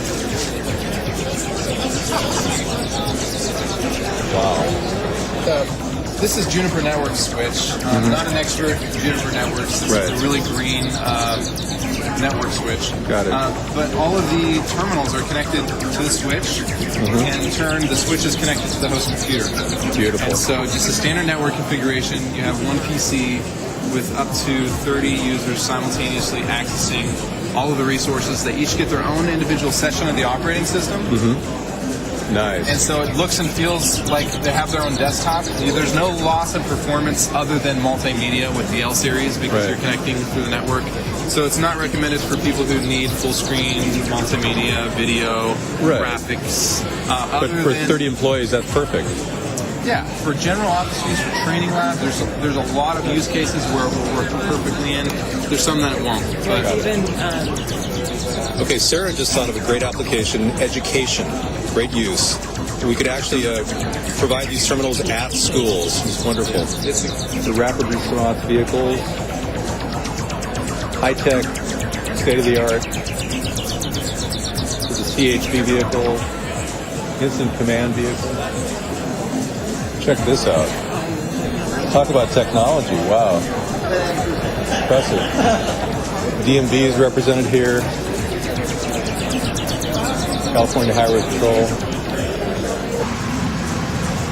This is how all cities should be, with actual real fruit trees lining their roads. An actual orange tree right in Sacramento. That's sustainable now. It's sustainable. Anyway, that was a part of our trip. Yeah, she was sweaterless there. Early stuff. This was like 9 years ago. And we did a lot of really great visits around the country. We visited a lot of supporters. Yeah, thank you. And, we really pushed our YouTube position. And I was up to 20,000 hits a week when all of a sudden the Penguin Update came crashing down and shut down all the Patriot sites, all the sites that were really going strong. And some people had 50,000 subscribers and they lost their YouTube accounts or they were just removed. And nobody in our government said anything about the Penguin Update and all the censorship that happened 9 years ago. We noticed a direct change in the number of hits. They went from 20,000 hits a week to 20. And then our subscriber count locked in place. Now, the reason why we are censored and a lot of others are still running and are big YouTube stars is because I literally am trying to build a political movement to challenge the two-party system. And the censorship in our government and our media is not going to let that happen over their dead body, in their minds. But we're going to keep going through the internet and building our force on the internet, which is a very strong tool. And the elitists never really predicted the internet would even happen. And we've been way ahead of them on that too. So as they try to clamp down on the show and try to prevent people from seeing it, we've already got viewership around the world on UHF networks that reaches out, and we've got a lot of people talking about us. So we're beating them through word of mouth advertising. We are going to keep trying. I'm not going to give up because these people are evil. And they are not going to be easy to extract from power. And believe me, I'm taking a huge risk even talking about this every night, every show, and every day of my life. And if you don't get this level of courage to help you, you people are lost. You will be destroyed by these people. Their goal is to get rid of 90% of the population by 2030. I'm not kidding. And they're doing it every way they can. They're poisoning the water. The fluoride in our water is a known neurotoxin. It prevents your immune system from functioning properly. But they've got you convinced that it keeps your cavities down. There's no evidence. There's not a stitch of evidence that suggests that fluoride in water is going to stop cavities. Maybe if you rub it on your teeth, it might build up a layer of a protective layer, maybe. But rinse out and be sure you don't swallow that stuff. But they're literally poisoning the entire population and getting away with it. And we as Americans know better, but our leaders are bought off and they're not willing to stop this from happening. Not only fluoride in our water, but the genetically modified food now has predictive cancer rates. The Monsanto Corporation, now owned by Bayer, they tried very hard to stop a study that was done by Dr. Seralini in Italy, showing that genetically modified corn fed to rats causes cancer in 4 months, which means that in 30 or 40 years, based on our size relative to a rat size, in 30 to 40 years, people eating GMO corn are going to get cancer. That's a serious problem. Now, they sued Dr. Seralini, but he countersued in 2014 in international court in Paris, and he won. And they couldn't suppress his information anymore. But their goal is to destroy all of our food supply and our water supply, and that's why the world is getting worse every single year. If you're wondering, why is this getting worse? How come we're not getting better? Because these people have a real evil plan, and their Agenda 2030 is to literally kill off 90% of the population. Good evening. I hope you realize that this is happening, and I'm talking about it. And I'm not making any apologies for having a limited audience in our chat room. 350 million people can't get into our chat room. Mark has banned them. Yeah, you're eating GMO corn bugles. Well, you know, that's not going to kill you next year. But 30 years of eating GMO corn bugles will. That's the problem. Now, many of you aren't thinking of what's going to happen 30 years from now. Well, I'll deal with that later. I'll, go to a doctor or something. Well, it doesn't work that way. And if you're a 4th-stage cancer, you don't get any second chances. Well, that's nice. Maybe you're so old you don't care. Good for you. But believe me, the healthcare costs will kill you too. The stress, Maxed Out Credit had over $500,000 in costs from his healthcare providers. This is over and above beyond any Medicaid. You got literally hosed when you had a major stroke. They hit you with charge after charge after charge, didn't they? Unbelievable. You got literally hosed when you had a major stroke. They hit you with charge after charge after charge, didn't they? Yes. Yep. $538,000 nailed. He doesn't have any money to live on except for a trust fund that he luckily has. But it's just crazy. All these people are getting sick and don't get any backup financial. Stroke in the USA. Yeah. Getting sick in the United States. Lucky Wow. I set it up. Now, Captain Howdy said, thank you very much. Captain Howdy just said that he had a friend named Frank Cali was killed today in front of his house. Wow. Your friend Frank Cali is the Gambino family guy, Captain Howdy? Are you a Gambino family guy yourself, Captain Howdy? We've had calls that were kind of like crank calls from the Gambino family. I'm not sure if they were calling me or what. Yeah, Frank was head of the Gambino family. So you knew Frank personally? Wow. That's pretty heavy when that happens. The mafia is apparently having a turf war, everybody. And we all know that one death is not the end of it. It's going to amount to another death. And so you never joined the mob. It's too risky, but you knew this guy. Wow. Okay. I'm going to go ahead and give you a little bit more of that tech conference. And I'm going to stir the dish on the stove. I'll be right back.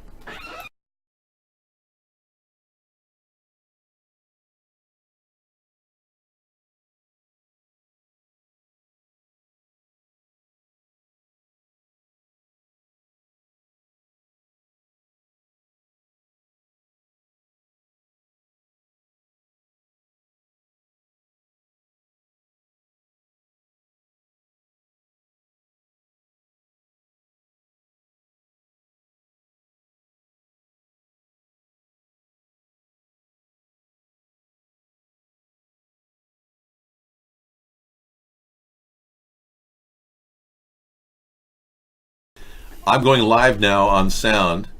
I was just talking to Sarah privately. She just walked in. Yes. And yeah, she's looking great. I wanted to have a private conversation with her, but she just got back from a wonderful event that she went to, and she can tell you all about it and bring you up to speed. I'm going to go finish cooking dinner, and thank you. Perfect timing. Mongolian sheep, I think it is. So the sheep were just sheared for this part. Yeah, the sheep was not This, unfortunately, was lambskin. yeah, lambskin. Yeah. So anyway, but yes, I don't. But yeah, but it's not. Anyway. Yeah, but yes, I had a lovely day. Like my little pen, my butterfly. There you go. Butterfly in the sky. I can go twice as high. Take a look. It's in a book. Reading Rainbow.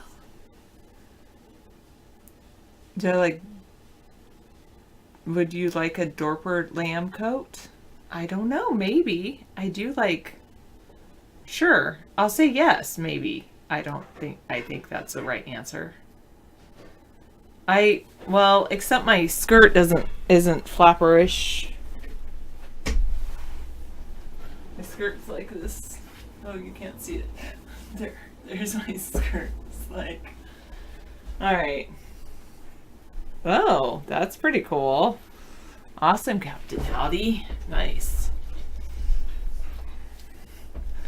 Yes, I am pretty modest person. A Carpathian burled elm hat. Wow, how cool is that? Huh, a Carpathian burled elm hat? Wow, from an elm tree? All right. Sophisticated. Well, yeah, this is me dressed up. Well, it actually is funny because this looks like it's shimmery, but it's not, because it's like, that's shimmering because it's green, and you know, the green screen's hues are shining through, so it makes it look like it's more sparkly than it actually is. It's a little sparkly, but oh, I'm sorry, Captain Howdy. Your good friend Frankie Callie was killed today. Killed? Oh, that's even worse. It's different than died. Yeah, the kids were very excited. They did their good musical, and it was good. We have such an amazing music teacher. She does some amazing stuff with students that you're like, wow, these are kids. They're doing this. Great singing, and not just great singing, but like little rhythm things and a whole story. What I love about her is she always takes like a child's story and like turns it into a musical. It's like, whoa. I told her that she should like sell those as musicals to other schools, because she does just a fantastic job.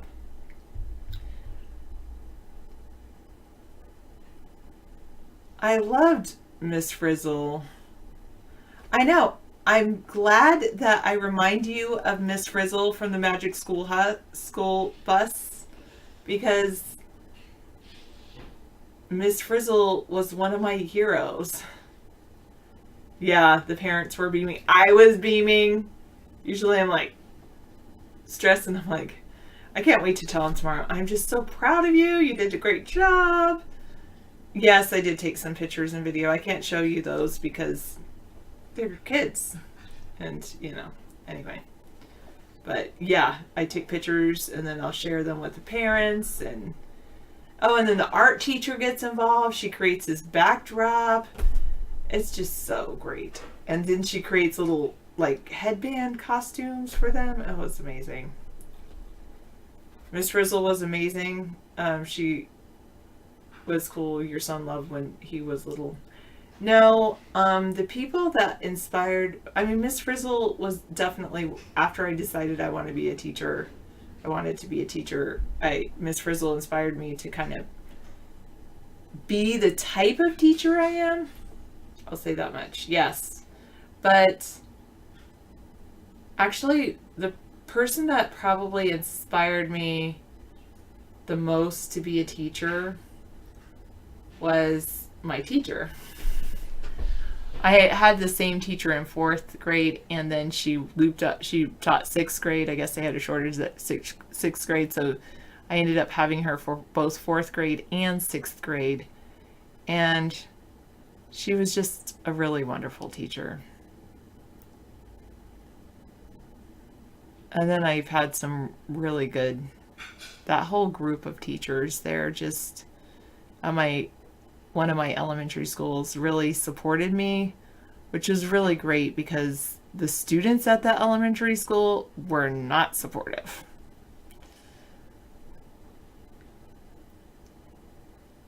Do parents inspire one to be a parent? Is that why everyone has kids? Well, parents often inspire people to have parents.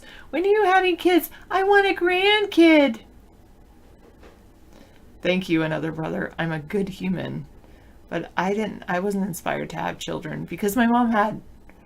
I come from a large family and my mom already had a grandkid. By the time she had her last kid, she was a grandmother. So my nieces have an aunt who is younger than them. Two of my nieces have an aunt who's younger than them.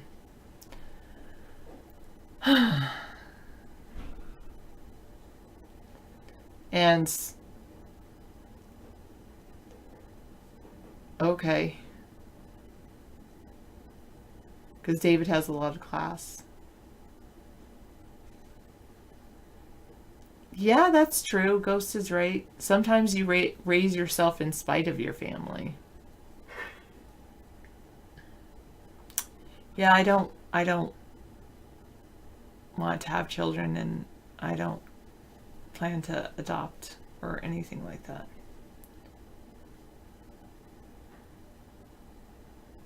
I know, I love that. Take a look, it's in a book, Reading Rainbow.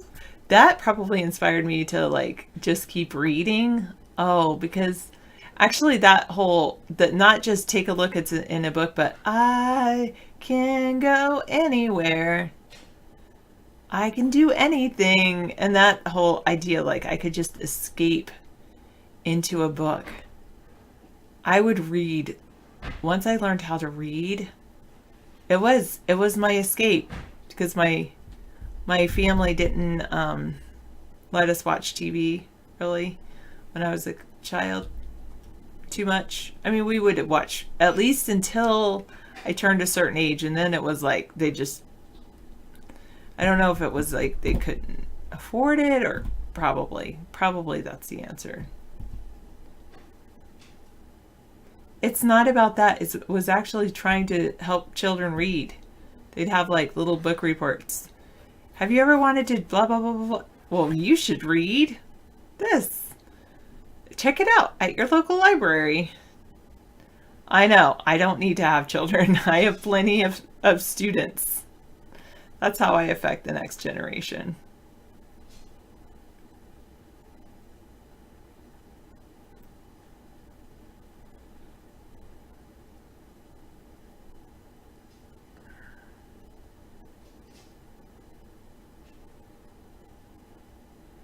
Yeah, true, maxed out credit. Yeah.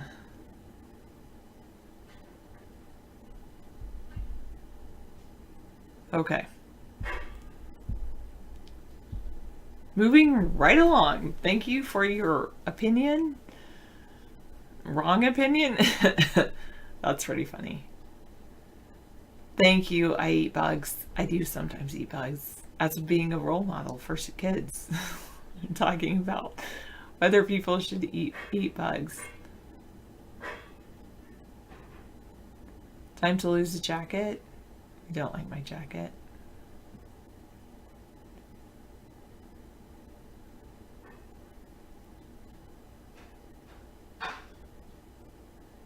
Okay. Sarah, how does it make you feel that 1/5 of the country is illiterate and 1/3 of the country are illiterate or lack reading comprehension? And also, is illiteracy and lack of reading comprehension the same thing? Illiteracy, I'm going to take those in the opposite order. So backwards order. The illiteracy and lack of reading comprehension are not the same thing. Illiteracy is the inability to recognize, in my opinion, an inability to read. However, comprehension is the inability to understand. So, reading $500 per month per U.S. adult citizen, somebody could read it sound it out but not understand what it means. So that's the difference between illiteracy and reading comprehension. So that's why the illiteracy rate is 1 out of 5 and the lacking comprehension is 1 out of 3.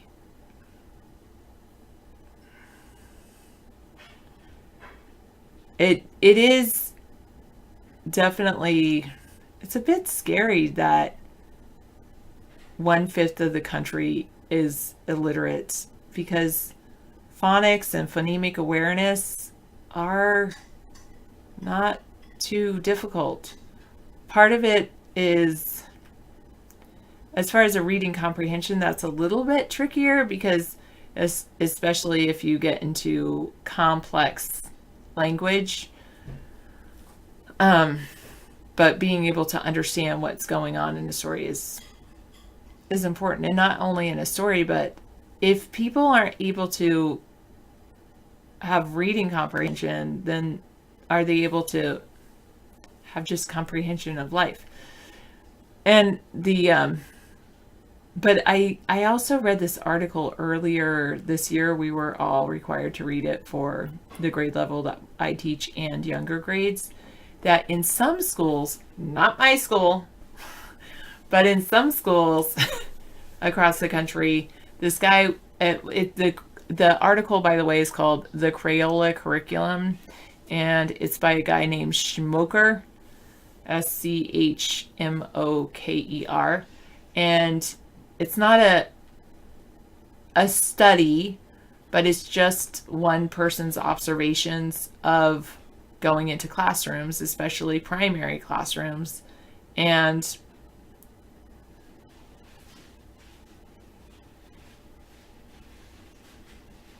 well, that's what they would say, they're lacking reading comprehension, misanthropy. Anyway, he said that there's this thing happening where teachers will say, these kids can't read. Okay, we'll do reading centers so I can pull aside a small group and help the kids read. But then all the other kids that they're in the classroom, they'll be working on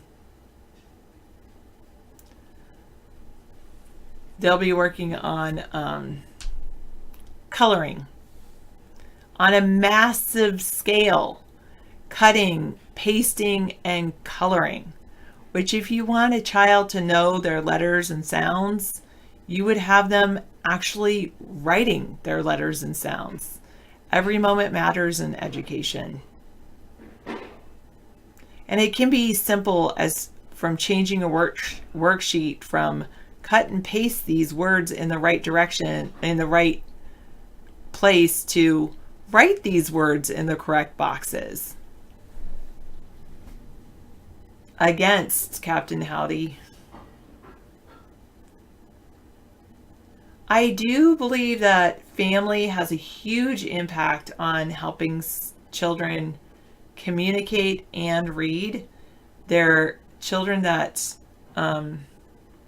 grow up without interaction, verbal interaction, don't develop the skills that they need to speak properly. And then when they aren't able to speak, then if you say, this letter represents the sound, they can't even make that sound because they didn't practice that sound when they were in their formative years, which is way before they enter into school. Fortunately, there is, at least in our state, we have child find programs, and they identify kids between the ages of 3 and 5 who might be delayed, and they help them with speech. And they have this other program in our area called Ready for Kindergarten, and they have all these awesome games that they tell parents that they can play with their kids that really develop their number sense and their phonics and phonemic awareness.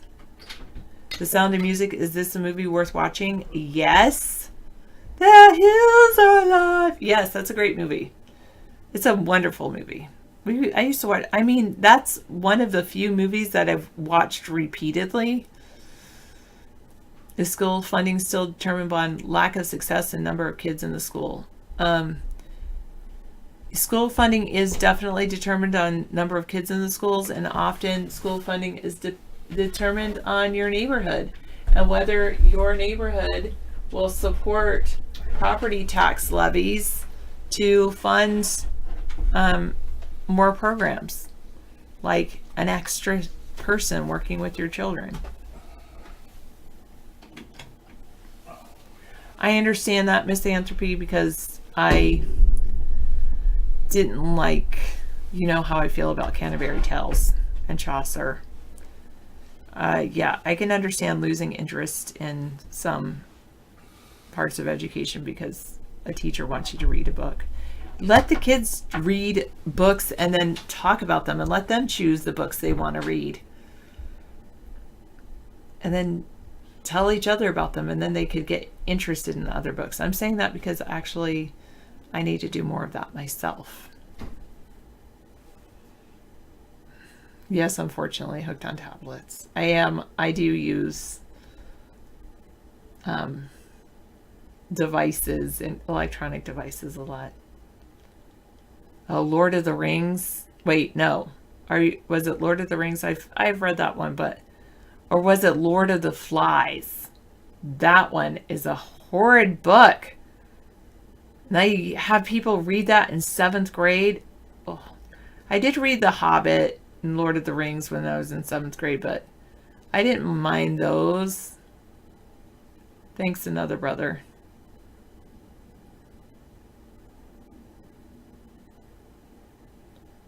Well, I do try to treat people fairly equally, maxed out credit.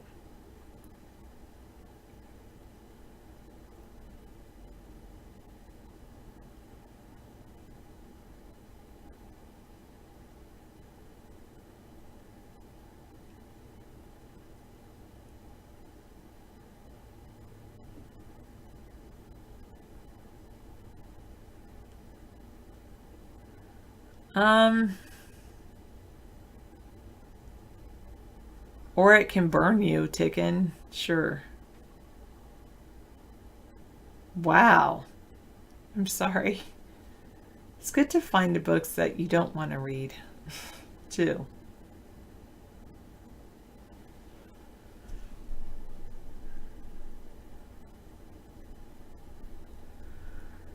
Yeah, there is definitely pressure, or we are addressing issues of equity. That's a big thing in education these days. Addressing equity.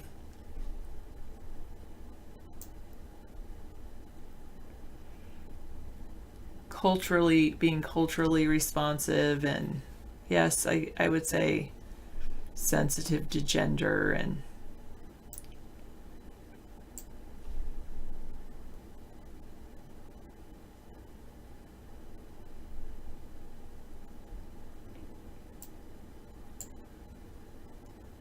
Old Man in the Sea is mainly about how, from what I remember, I mean, I read it, but it's been a while. It's mainly about, I would say the message I got from it is how you don't have to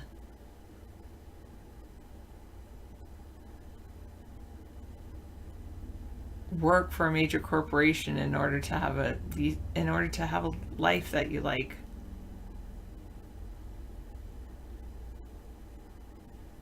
I wouldn't hand that book to my students, Captain, but I don't ban any book in my classroom. Well, wait, that's not true.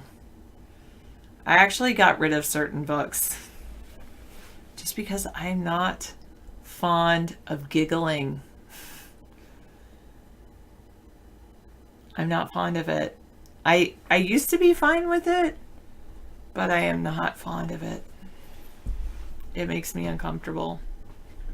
The nervous giggling. So anything that relates to that, I try to limit that. But if they can read it without nervous giggling, No, Captain Howdy. So yes, you're right. I do. There are certain things that I don't allow in my classroom. As should be the case.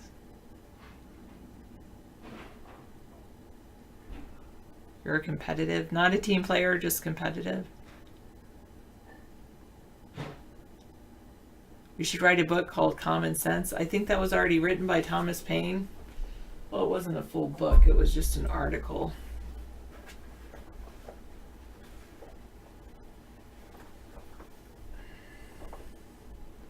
Yes.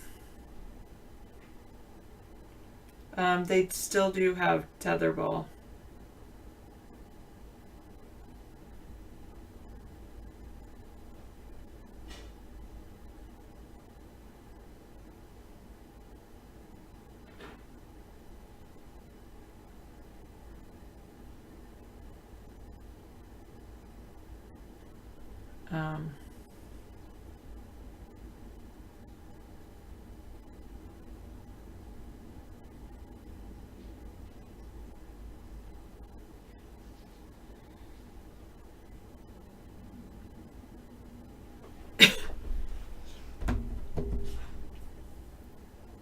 There's a forgive and forget bill. What's the forgive and forget bill? I should look at this. I could see the idea of people wanting to be forgotten on social media.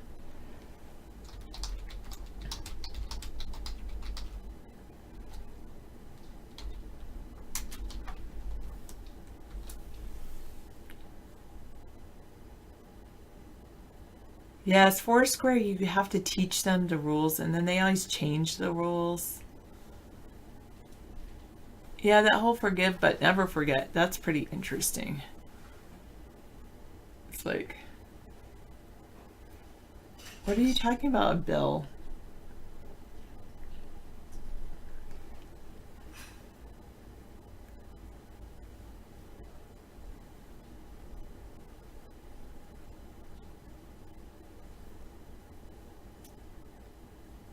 Yes, we do have that in our U.S. schools. DT Allura was saying in Canada, once they know a child has issues with reading, they take them to a special teacher and they have strategies to help their children up their skills with fun learning techniques and motivate them through reward systems. Do we have that in USA schools? Yes, a lot. Some of it's comprehension at the older grades. At our grades, sometimes it's just reading and some comprehension. Reading, writing, sometimes comprehension. What? Oh my gosh. I would not be in favor of that, Captain Howdy. I would definitely rally against it. I would so rally against it. No, it's not special education. Ours is called the Learning Assistance Program. So it's not special education. It is basically, but it is an extra assistance program where if kids aren't quite at grade level in reading, then they would they get extra help. And during that time, I also work with small groups to help kids. And then I also work with the kids that go to that reading assistance. I work with that small group, so then they get it twice. Not the same thing, but they get extra support. I give them extra support, and then they get extra support pulled out too. So it's just trying to get their reading on track, and I've seen amazing progress. Our program that we use in our area is called LLI, and my lab teacher raves about it.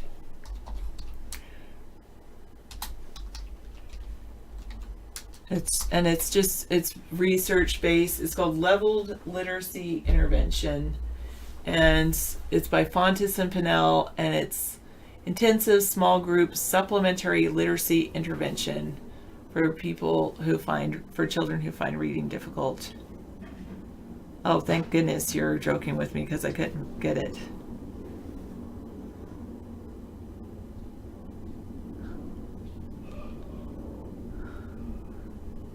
I think everybody would be up in arms about that. So there's some dinner for you if you want to. Oh, I should have told you I had some dinner, but yeah. Okay, I'll have it later. Okay. Yeah, so they serve dinner there? No, I just went and had some dinner. Oh, I see. Yeah, so we were DDoSed on our cooking show. I couldn't do the cooking show. It was 20 minutes into it, I was DDoSed. And I'm so somehow sorry. they got into that computer and shut its internet connection down, but didn't shut this internet connection down. Well, this one's Etherneted, so did they shut down all the Ethernet connections? No, just this one computer was targeted, which means Periscope is the only weak link we've had, which I started doing recently. That Periscope has to be the culprit.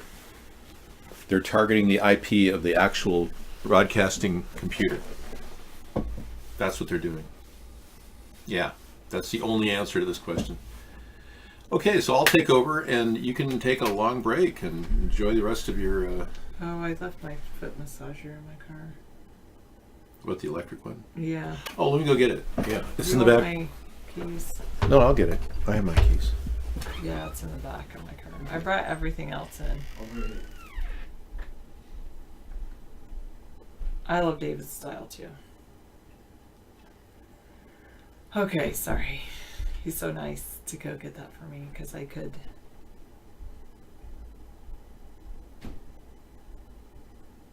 Yeah, it's very strange.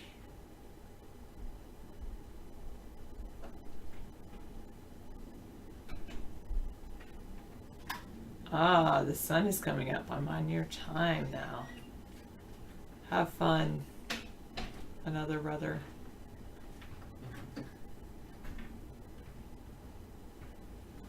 Wait, what?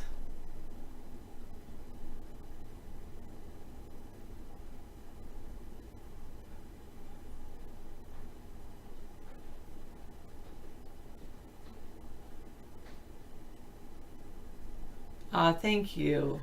David is nice. We're a perfect couple. The Love Boat. I remember the Love Boat. Those were the old days.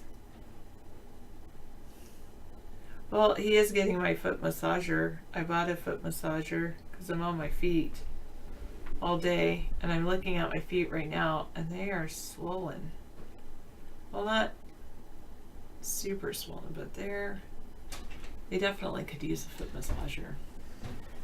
No, Captain Howdy, no. But I really like it.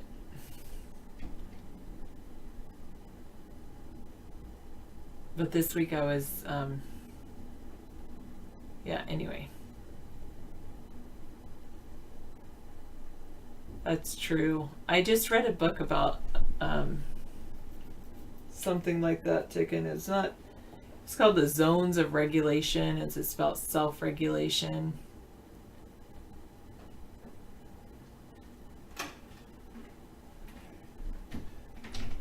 Yeah.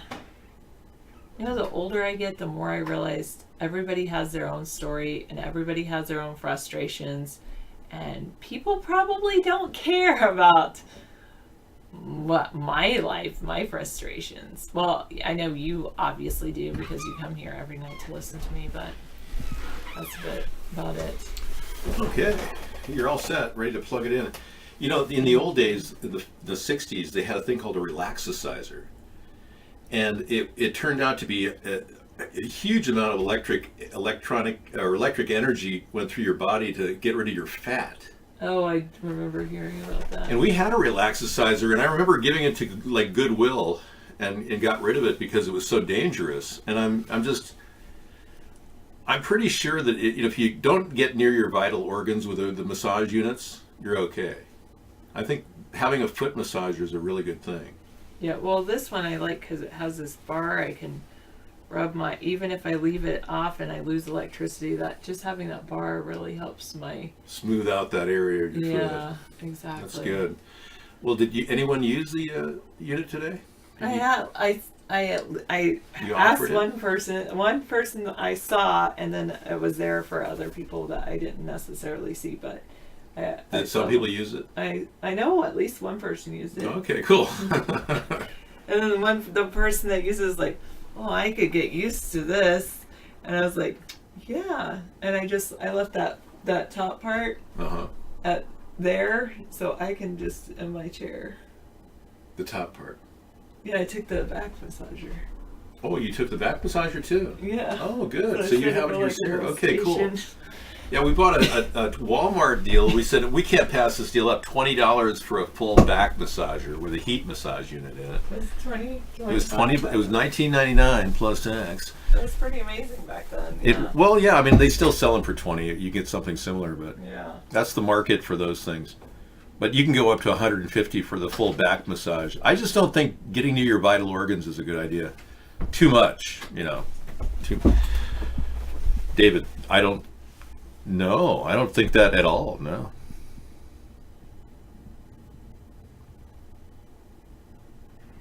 Why would you call that? Your place here is not to talk about the trust that Sarah and I have as close partners and friends.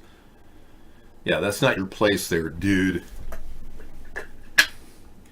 I heard some Nazis shot up a mosque. Can we corroborate any of these stories? So everything so far is fake news tonight, if we can't corroborate anything.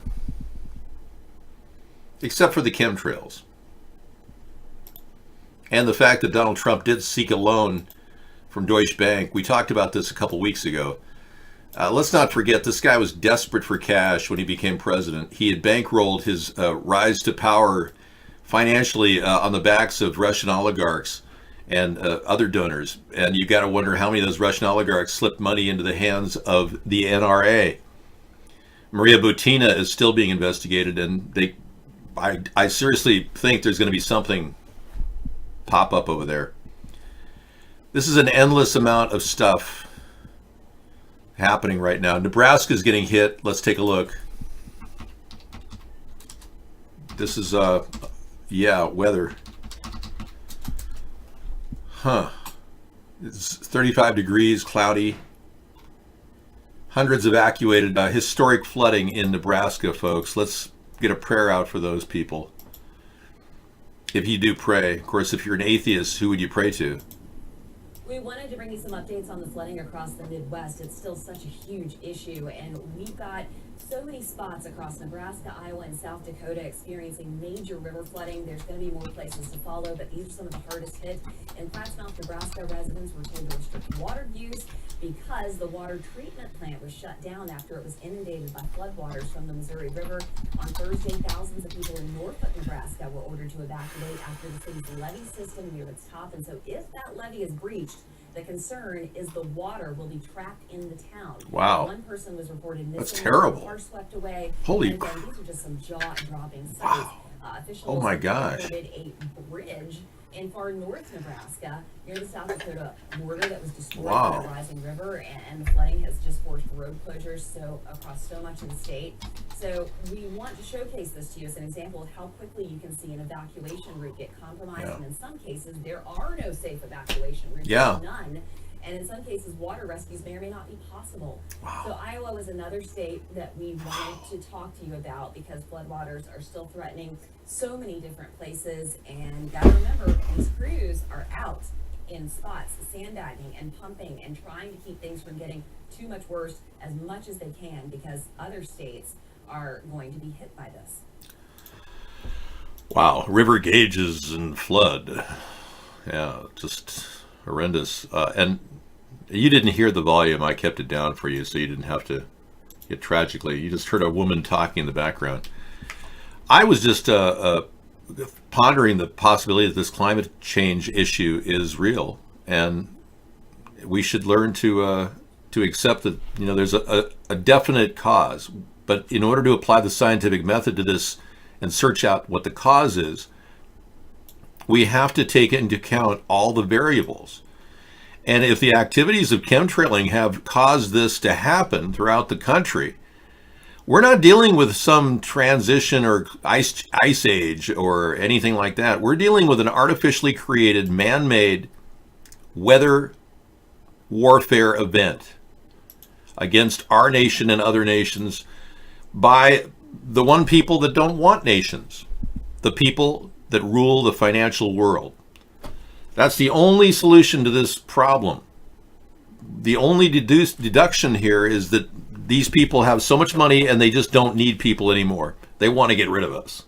So they're systematically killing off the climate using weather modification technologies. Meanwhile, are you getting a new iPhone? I think my iPhone is perfectly fine considering I don't have one. I'm not buying a new Android or anything.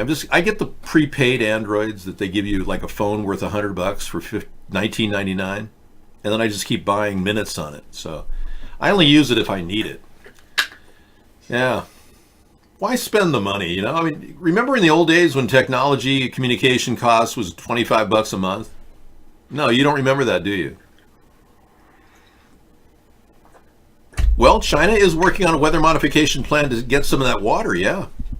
I know. And they're even telling their people they're going to do this. But is this really what we want to do to the planet? Fight for water rights and using weather modification, which is just adding more chemicals to the atmosphere? I mean, we're just turning our entire planet into a dumpster. And it's not a nice smelling one. It's one of those dumpsters that, you know, smell pretty bad. Have you ever been to a dumpster and watched maggots coming out of a carcass? Yeah, I saw that happen one time. People put their roast chicken in the back of the market basket and then put it. It's just, there's a lot of maggots right now in garbage cans all around the world. Yeah, big time maggot time. Nepotism should be illegal in government. I agree, taking time bags. Yeah, I think the fact that George W. Bush even became president is indicative of nepotism. I think that's wrong. So yeah, we're going to hope that the flooding abates in Nebraska. This is really, really bad. Gosh. A third of the 24,000 residents in Norfolk, Nebraska were ordered to evacuate. 10 minutes to evacuate. Widespread damage was reported in Kilgore. Flooding from heavy rain and melting snowpack is threatening towns across the Midwest. Swelling waterways and historic levels in places compromising flood protections and triggering evacuations for hundreds of residents in Nebraska and Iowa. We are in the middle of Technology Thursday. Your dad invented the internet. Wow, I'm really impressed. Wow. You know, that's the kind of thing that changes my life just hearing it. You know, here I thought Al Gore did. Oh, hi, Eric. You're Eric Trump, everybody. Welcome. Eric Trump decided to come on into the show and hang out. You're not going to get charged anything. Don't worry. I'm sure Mueller's going to give your dad a pass, too. Yeah, I'm pretty positive.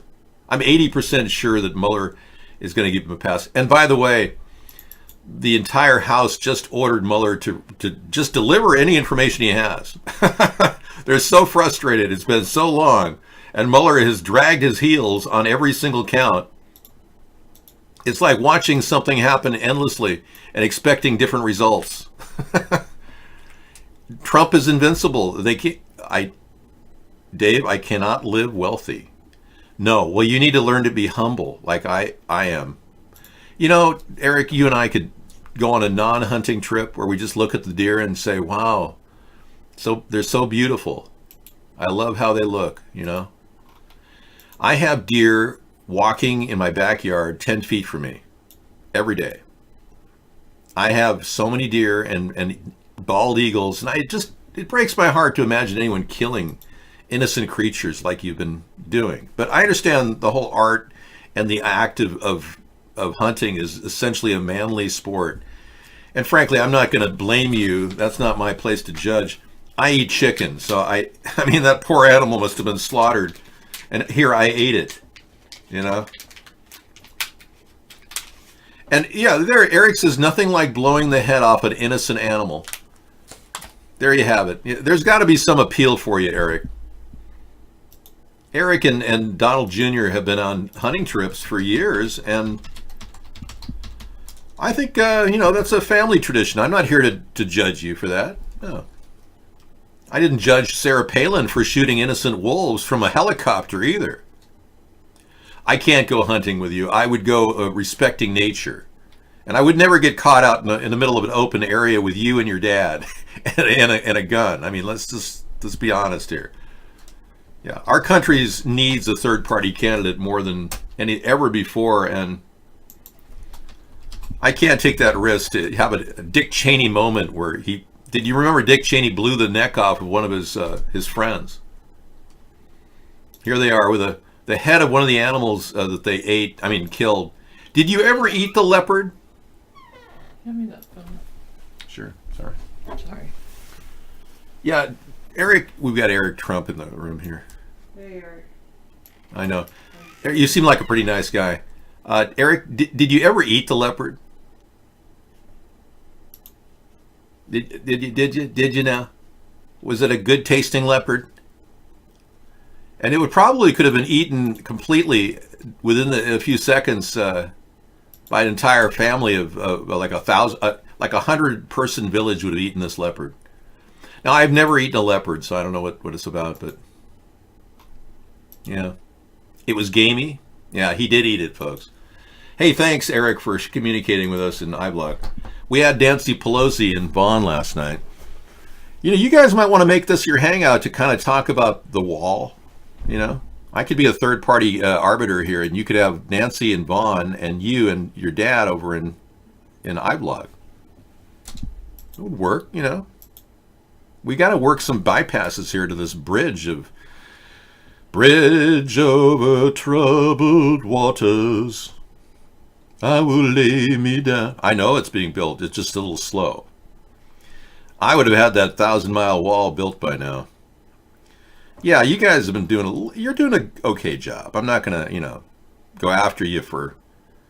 look, I'm not Ocasio-Cortez, okay? I don't make a big issue out of everything. She does. I'm willing to let a lot of stuff slide. That's what makes me very amenable to both the left and the right. I'm very fair, yeah. People that know me from my past have always considered me a pretty outside person, I'm not really, I don't like to be the insider. I don't like to, get too cozy with any of you. I don't want to join these secret societies. You won't get me to the Masonic meetings. I can't possibly, because I am a person who just won't join secret societies. It's against my core. I reject that authority.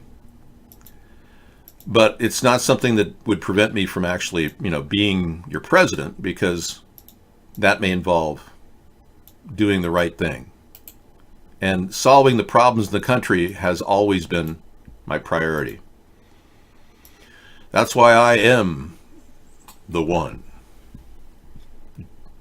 Mr. Right. I should go into that song now. Yes. Beto is not a great man. He actually is in a hit and run accident. Yeah, gosh, I should keep this on Instagram over here. I've got so many links, it's ridiculous. Oh, we got a really good site on wind generation patents and things. Yeah, here's a story about Beto O'Rourke. I played it earlier for you. Oh, but before there, yeah, I'll get to the New Zealand mosque in just a second. Yeah, Beto O'Rourke is, he's known for having driven a car at well over 75 miles an hour, drunk with a 1.34 alcohol level. And according to this story here, which I'll give you a link to, the witness who stopped at the scene later told police that O'Rourke had tried to drive away from the scene. After driving drunk, crossing a meridian, flipping a truck, he lost control and hit a truck, sending his car careening across the center median into oncoming lanes. This is a man who tried to walk from that entire event. So here's the top link tonight from my perspective. And then I'll bring you the story about a shooting that happened Yeah, that's just amazing. This is the hit and run story on Beto. Yeah, digest that for a while. The man has no character. Can you imagine? Okay, witnesses say many dead in the New Zealand mosque shooting. A witness says many people have been killed in a mass shooting at a mosque in the New Zealand city of Christchurch. Now, we don't have the video that was uploaded by the guy. According to one witness here in iVlog, he said that the guy was uploading video from a body cam of the shooting. So, things are getting pretty weird when people go strap cameras on themselves and upload videos from a body cam, you know? That's just the strangest thing. I don't. No, I don't want the link to the video. Do you want to share it with others? You can.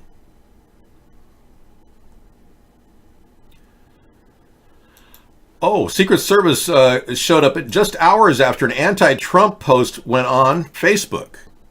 Oh my gosh. Trump is misusing... Eric, tell your dad to stop doing this. He did it with Tom Arnold. He pressured him with the Secret Service. This is total abuse of power, Eric. Tell your dad that, okay? Thanks. I don't want him to go down in, you know, flaming glory and all that. We don't want him to actually be accused of doing something Hitler would do. 4 times actually, right? I've already told you that you couldn't come in, right? If you want to do this out here, that's fine. That's fine too. I don't know. You're with the Secret Service, you said? That is correct. Okay, and you're SAPD, right? Yes. Okay, good. I made comments online, so the Secret Service came to my door with an... So this was within hours of her making a threat to the president. You know, on second thought, Eric, don't tell your dad he outstepped his bounds here, because she threatened, this person made a threat on Facebook. Any type of a threat on Facebook against the president is punishable by 25-year prison sentence. Yeah, that's the law. You can't threaten the president. I'm sorry to say, tell your dad he's perfectly justified. Thank you. That works with him. On Facebook.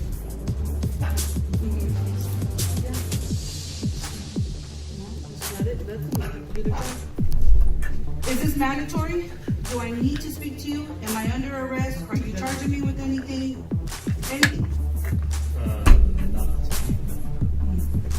So then, what is your concern? Why are you here? I'm here to ask you about the statements you made online. What statement? Can someone shoot that fool between the eyes already in Colorado? Oh, so what you're saying is I don't have a freedom of speech. I can't say what I want to. No, that's illegal. Is that the concern? Would you like to answer my questions or not? Are you going to sit here and... What, can you answer my question? No, I'm here to ask you a question. No, sir.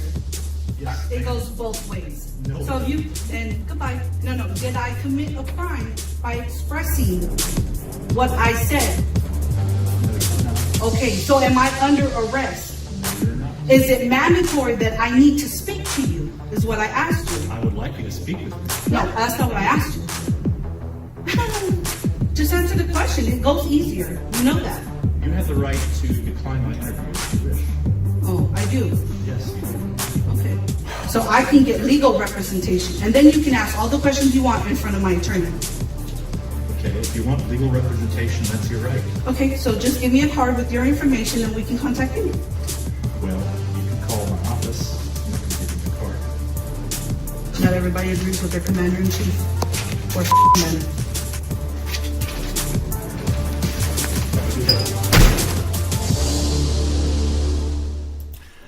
Okay, now my take on this is the Secret Service had every right to do this. Yeah, Tom Arnold never did anything like that. Tom Arnold had the Secret Service come to his door too, and he had an encounter on the kind of statements he was making. Tom Arnold claimed that he had a picture of Donald Trump with Melania, where Donald Trump was abusing Melania in an elevator. And he said he had access to that video, as well as another series of videos about Donald Trump at the Celebrity Apprentice show, where he was using racial epithets. And Tom Arnold made both of these outlandish statements, and then had the Secret Service come to his door.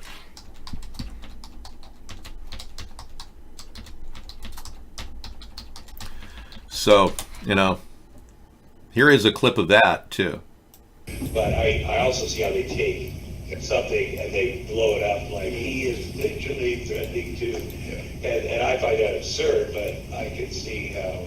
And I also see people are tweeting Secret Service needs to be like they could call you guys and have you come over. I'm like, that's ridiculous, but I understand why you're doing it. Okay, so, because you see a lot of times when we've had previous attempts on the president's life, they got motivated by somebody, you look at Reagan and It's horrible. It's horrible. I hear so you. that's, I hear you. it's Yeah. kind of twofold. We're addressing the tweet, but we also want to make sure what you said, what can be taken as. Absolutely. Okay, and then obviously at the end of this whole thing, the biggest thing is to make sure it doesn't happen again. Absolutely.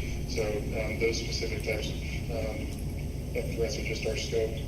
Anything else? I understand. So, and as I said, like I said, you obviously know you're a public figure. So as we've gone on several interviews with more like individuals who are public figures and society, it's not always concerned about. Obviously, we address anything that you may have tweeted or posted on Facebook or something, but what we have to worry about, you guys have an audience, like you say, inciting those that follow you. Yeah. You know, by being a public figure, like I said, you might have used it in like a kind of comedian type sense or whatever, being very comical about it. But there's a lot of people out there who may really follow Tom Martin. He said this, that was the exact thing I needed. I need to go get this and go ahead at the next rally and, carry this out. But you might have been there and told like playful jest. Yeah. So those are the type of things that we, when it comes to that type of person with a public platform like you have, you could, want to, incite or motivate people like that would actually go out and do something. That's why you Yeah, well, there you have it. You can't threaten the president, but I don't recall Tom Arnold ever actually doing that. So that was a little bit. That's where I thought the Secret Service was out of line. Whereas I think the Secret Service was right in approaching what this woman said. She was recalling or recanting a violent act against the president. You can't do that. That's just wrong. I don't know what to think about the Moss shooting at this point. If it indeed is serious, we haven't checked in on our group of people here on the Moss shooting. Let's take a look. Scissor Fight, do you think anything is real about the Moss shooting? Does it seem to be legit? We know the Gambino boss, Frank Cali, got killed today. That much we know for a fact. In fact, Captain Howdy said he knew the guy. Yeah, he said he knew this Frank Cali, the mob boss.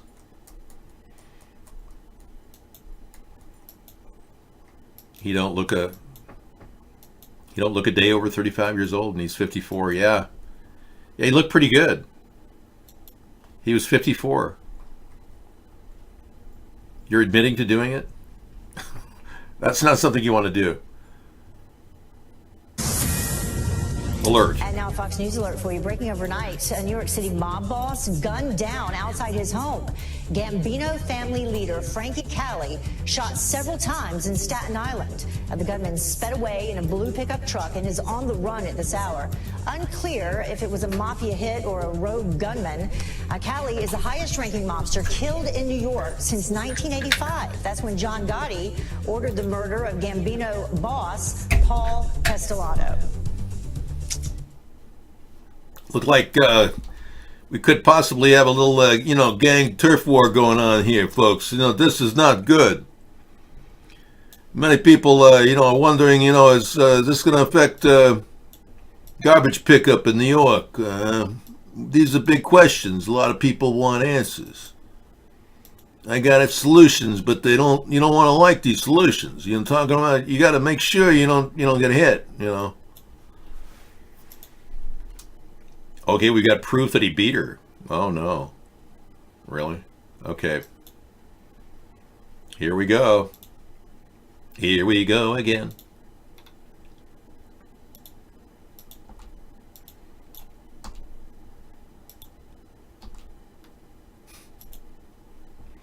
Roseanne divorcing Tom says he beat and abused her. Wow. Thanks for telling me this story. I didn't realize what a scumbag he was. What if Miller has sex pictures on you from Hillary? Yeah. Does she have sex pictures on you from Hillary? Yeah, I don't have any sex pictures. I've never photographed anything that I've ever done. Roseanne divorcing Tom says he beat and abused her. Wow. TV's Queen of Crass. Now, this is an old article from 1994. Roseanne Arnold filed for divorce Monday after 4 years of publicity-ridden marriage, saying husband Tom Arnold had beaten and abused her. Now, you're citing her statement as the sole source of this abuse, right? She said, I now realize that I've been a classic battered and abused wife. Throughout our marriage, the respondent hit me, struck me, has thrown objects at me, pinched me, and verbally abused me. Wow. Poor Roseanne, you know, if this is true, it's an absolute mess, said one source connected to their shows. The couple had frequent and well-publicized fights, but until now had always kissed and made up. So they got into like slap fights, like Larry King got into it with his wife in Beverly Hills about 4 or 5 years ago. Yeah, that was something else.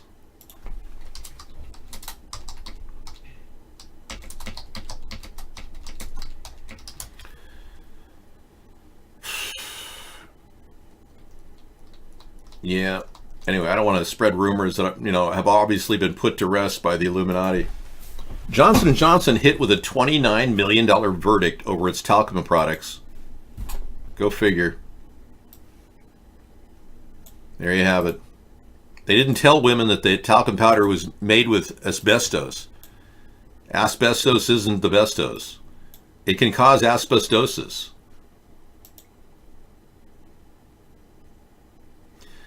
California jury awarded $29 million in this case, so Johnson & Johnson stocks probably took a dip. Let's take a look.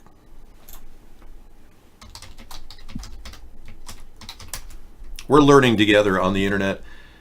Oh, Dow Jones is up 7 points, but let's see what happened on Johnson & Johnson.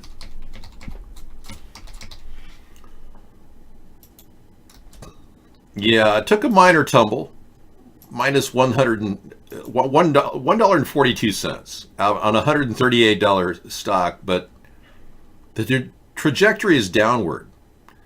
So if you are looking at the investments in Johnson & Johnson, it may not be the best time to buy. It might just be if it's going down. Well, $1.38, but let's wait till this news story metastasizes like a cancer. And once that happens, and then you can swoop in and cash in on Johnson & Johnson's bad luck.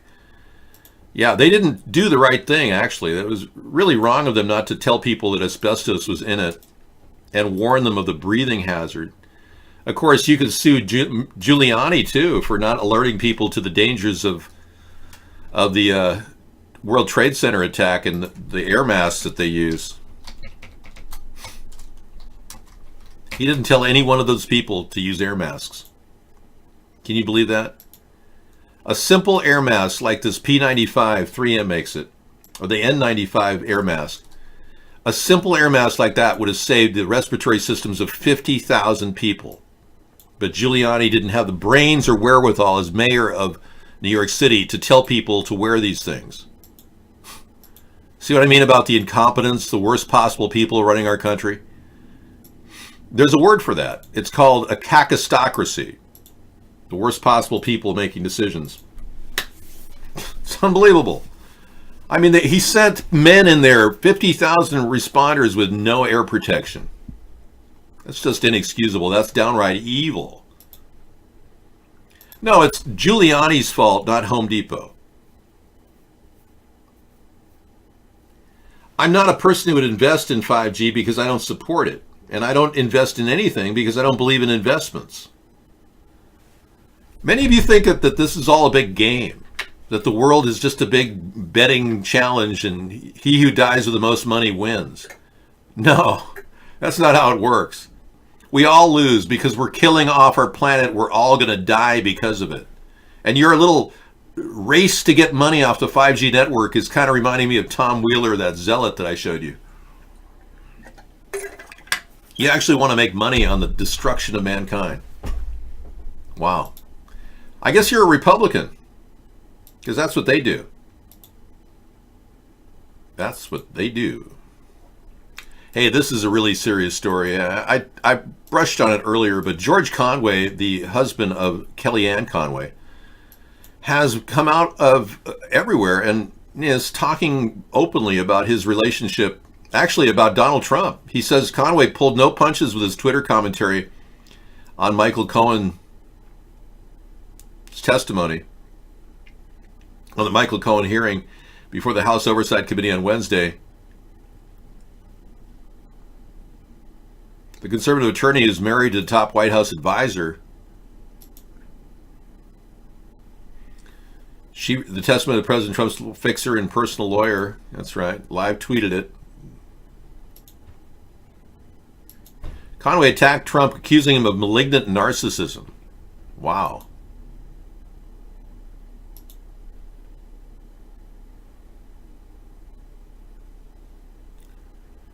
Okay. Anyway, the real issue is George says that Trump is a habitual liar and we need to look at him as being fit for office. That's what he says. And he's taking some chances because Kellyanne Conway could lose her job. You know, I don't know how she keeps her job, but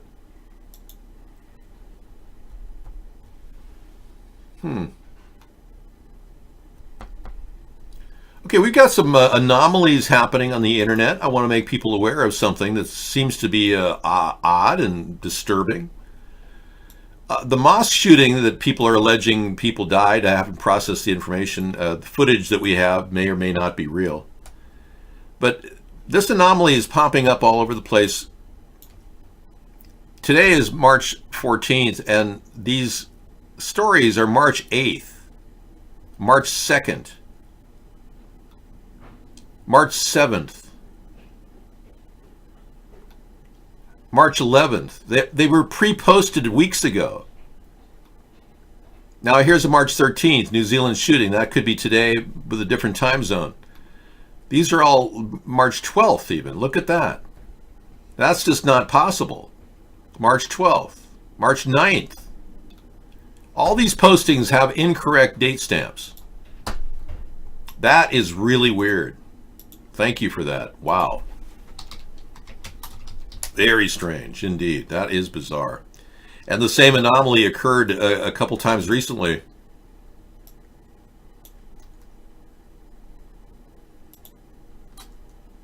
Yeah, it's just a weird, bizarre thing. We're seeing events happen that are pre-advertised in the news. So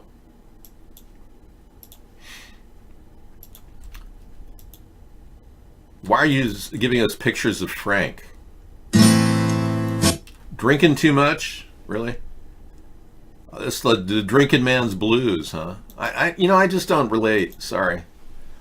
I can't understand why guys would drink themselves to the point where the goddess, the porcelain goddess, tells you, "Go ahead, give me more vomit." Yeah, you don't need to have a normal perspective. You could have your head spin around in circles for hours on end. You realize what brain damage is? Well, it's pretty serious. And alcohol is a poison. Excellent. You haven't drank since last Friday. That's excellent. Thank you. You deserve an applause, Mad Dog. Congratulations. Okay, we'll keep you abreast of any more information that comes about this supposed shooting and terrorist attack. Yeah, it's hard to believe, but New Zealand mosque shooting sounds like a really catchy phrase, doesn't it? Did you hear about that New Zealand mosque shooting? Oh, yeah. So everyone starts fearing terrorism again. I mean, they can trigger the entire world to panic just by talking about one little terrorist attack and blowing it out of proportion. And saying somebody posted a video. Oh, did you see the video? It was horrible. Oh, but they pulled it off. Well, was it horrible? Do you actually believe the video is real? Captain Howdy. Captain Howdy completely stopped drinking over a year ago. And you're working on your organic garden today. Excellent. Wow, you've made a big turnaround. That's cool. Hey, so I put together a little video with some of the sound clips that we pulled up from actually, this is a sound clip that Scissorfight made for me.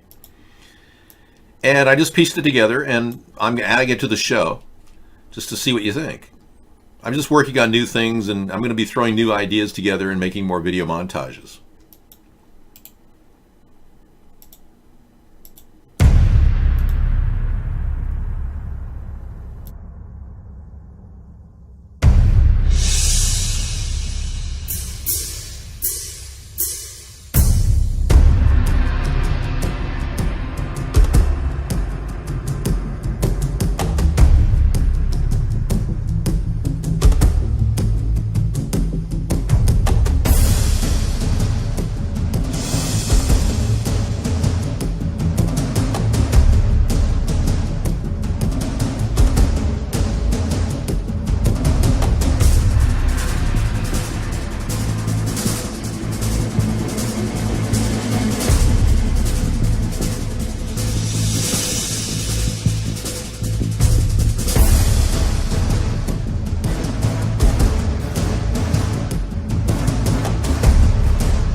All right, that was it.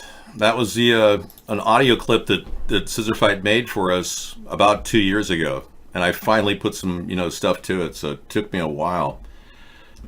There you go. That's what it's all about. Back in Black. Okay, well, I guess we're done there, and we'll be moving on. Yeah. I think we'll put that in the lineup.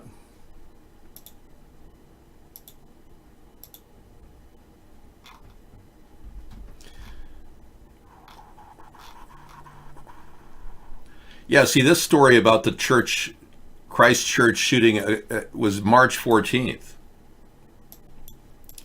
just hard to believe that all these other sites would have March 7th, March 12th. Just, yeah, that's very suspicious. You got to wonder if a lot of these terrorist attacks are just being created in the news. Okay, we got a story, according to Blue Raven, he said that this guy, Michael Mark Anthony, has been getting his website taken down. And he's got all kinds of great new technologies, wind turbine with thermal battery, using non-combustible fuels for restoring regenerative energy. Amazing. Humidification process and apparatus for chilling beverages and foods. Humidification, dehumidification process for chilling beverages and other food products. Wow, he's very prolific. Michael Mark Anthony. And now his websites are being taken down, according to Blue Raven.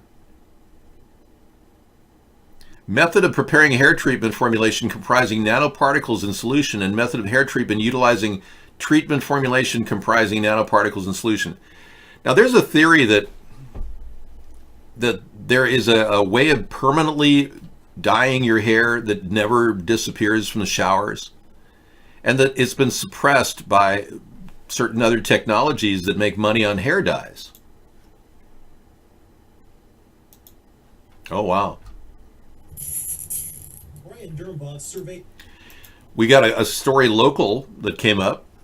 Property taxes have come in, and everybody's encountering higher taxes big time. My rates went way up. And here's a local guy in my community that's complaining about the cost of his taxes. They really skyrocketed. Let's take a look. Is his Oak Harbor apartment property, feeling like he's deep in the weeds. I thought it was a mistake. For the past 6 years, the land the buildings sit on has been valued the same, about $99,000.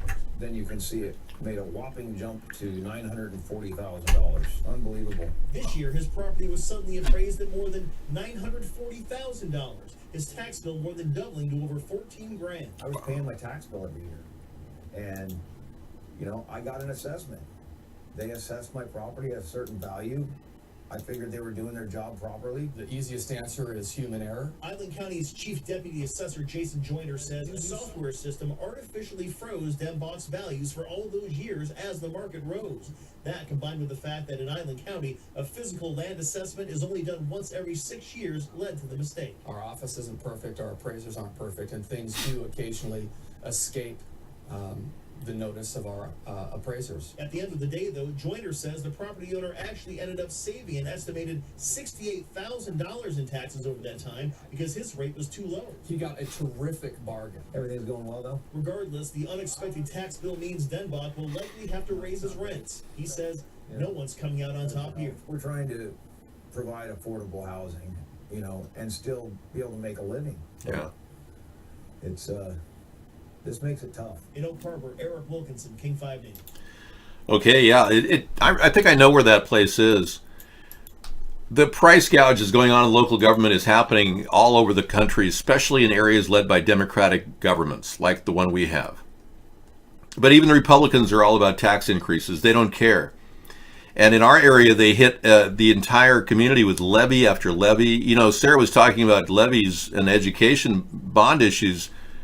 We've been hit with $200 or $300 in education levies over the past 5 years per house, and on average, and then another $400 for fire and rescue, and then add another couple hundred for a hospital wing costing $50 million, which they couldn't even build for $50 million. They had to actually take out a $22 million loan to build it for $72 million. They couldn't even build it for $50 million. So they're taking money left and right. The Democrats are gouging communities like ours and forcing people to have to pay, just to live in their house, property tax. Even if they own their own house, they have to keep paying more and more just to live there. And it makes you wonder, maybe it's the time to hit the open road or get a tiny house or something, A lot of you people are thinking about doing that, especially as you get older. And there's a lot of people in America that are hitting the RVs and building tiny houses and living in the rural areas. They just don't want to be part of this rat race. And in California, it's worse. There's an exodus of people every year leaving, selling out as fast as they can because they cannot stand the rising cost of property taxes. It's crazy, along with all the other taxes. So these Democrats who don't know how to cut spending are just jacking up the rates across the country for everybody. And we're going to end up losing as a nation because people have less money to spend on retail and businesses close down, and gradually there won't be a community left. We'll just be a taxed socialist economy with a bunch of pimped out tax assessors that shouldn't even have a job.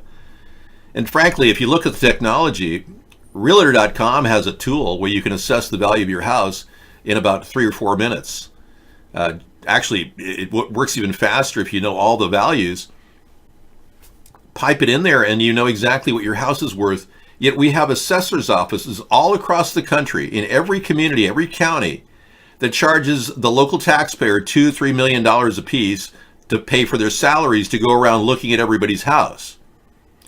The technology has advanced so far with the internet that we don't need tax assessors. So I'm urging, as a comprehensive plan for the governors, I will put together one of those ideas would be to remove the tax assessors from your county budget and go to this automatic tool that's available online right now at realtor.com for free. It makes no sense. No, I won't be neighbors to anybody. The fact is, I can't have neighbors. Everybody around me is disappearing. It's kind of strange. It's like a force. Yeah, it's like sprawling across from all different directions. People are just leaving. It could be the water contamination issue. I know.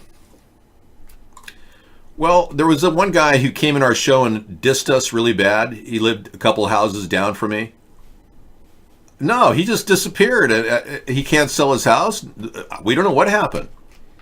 He was in the military. I mean, there's a possibility he's in a mental hospital. That's the only reason why his house hasn't sold. If you're in a mental hospital and you're in the military, or they send you to Leavenworth, your house has to stay off the market. If it was a VA loan, they can't be sold. So that's the only thing I can think of. But I can't understand a lot of these people they're just all moving. A lot of it's due to the military.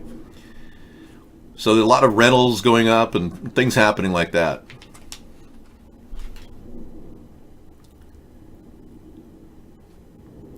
No, it's just that I think they're all in transition. Because I live in a Navy town, like my direct neighbor had to leave and take a job somewhere else. So he rented out. And, this is like a constant thing. There's a lot of people moving in and out. It's a very interesting real estate market. Houses sell like instantly, except for that one house I was telling you. No, I'm a mile back from the ocean. I'm about 65 feet above the water level. So I'm fairly safe here. Yeah, it's normal. It's very average to see flexes, but now we're seeing a price gouge by a population of people, mostly Democrats, that just want to tax and spend. And they keep saying, well, how else are you going to pay for it? And they don't understand that they're wasting money up front. They're letting contractors muscle big contracted deals using money left and right. Now, the Navy has contaminated the water 10 miles north of me and 10 miles south of me with, I said last night, I told you about it, flame retardant. And they keep using it, the flame retardant, even still. Now, the Navy offered to put in a water filter in the community 10 miles south of me for $2.6 million and additional $4 million to lay the lines. So the Navy's willing to give $6.4 million just handed over to the community because they know that the community could very well sue. Well, some people are suing, and we'll see how far that gets. But the water filtration alone, the technology can still not get rid of the 27 parts per million that'll be remaining of in the water of flame retardant, a known carcinogen. Now, 1 part per million of flame retardant in water can cause cancer. Yet they're saying they're cleaning 400 parts per million down to 27 parts per million. They're saying that's a really good thing. The water is going to be really fresh.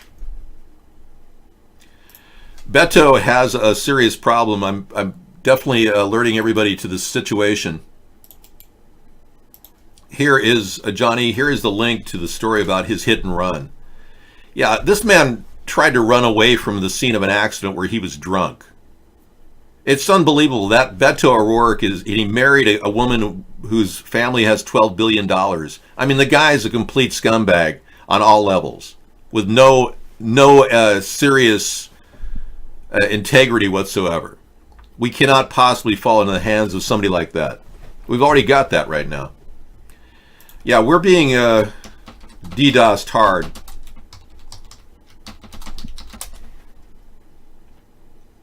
Thank you, Captain Howdy. No, I'm not a conspiracy person, really. I talk about the chemtrails because there's ample evidence it's happening. I don't believe in aliens. I don't believe that aliens exist. I also don't believe that you could possibly convince me that the Holocaust was fake. I think it was very real, and I even understand why the Holocaust was used to elevate the state of Israel and create it. We've got valid information that is not conspiracy oriented. So when we talk about these things, we try to give you solid information, like the Rothschilds and their control of the entire thing. And here it is, the Balfour Declaration. What do you feel when you see it here? His Majesty's government view with favour the establishment of Palestine as a national home for the Jewish people, and will use their best endeavours to facilitate the achievement of this object, it being clearly understood that nothing shall be done which may prejudice the civil and religious rights of existing non-Jewish communities in Palestine, or the rights and political status enjoyed by Jews in any other country. I should be grateful if you would bring this declaration to the knowledge of the Zionist Federation. Yours, Arthur Balfour. Well, thank you so much, Jacob Rothschild. And the Rothschilds were the appointed court Jews for the Jewish royalty. They're not Jewish themselves, but they were appointed court Jews. And many of these Ashkenazis were forming the state of Israel after the death of so many innocent people, good Jewish people that died in Germany. And when you understand this, it's hard to understand at first, but Hitler actually had a plan to take over Israel. And when the war ended and all these people needed a homeland, it fit comfortably into that plan.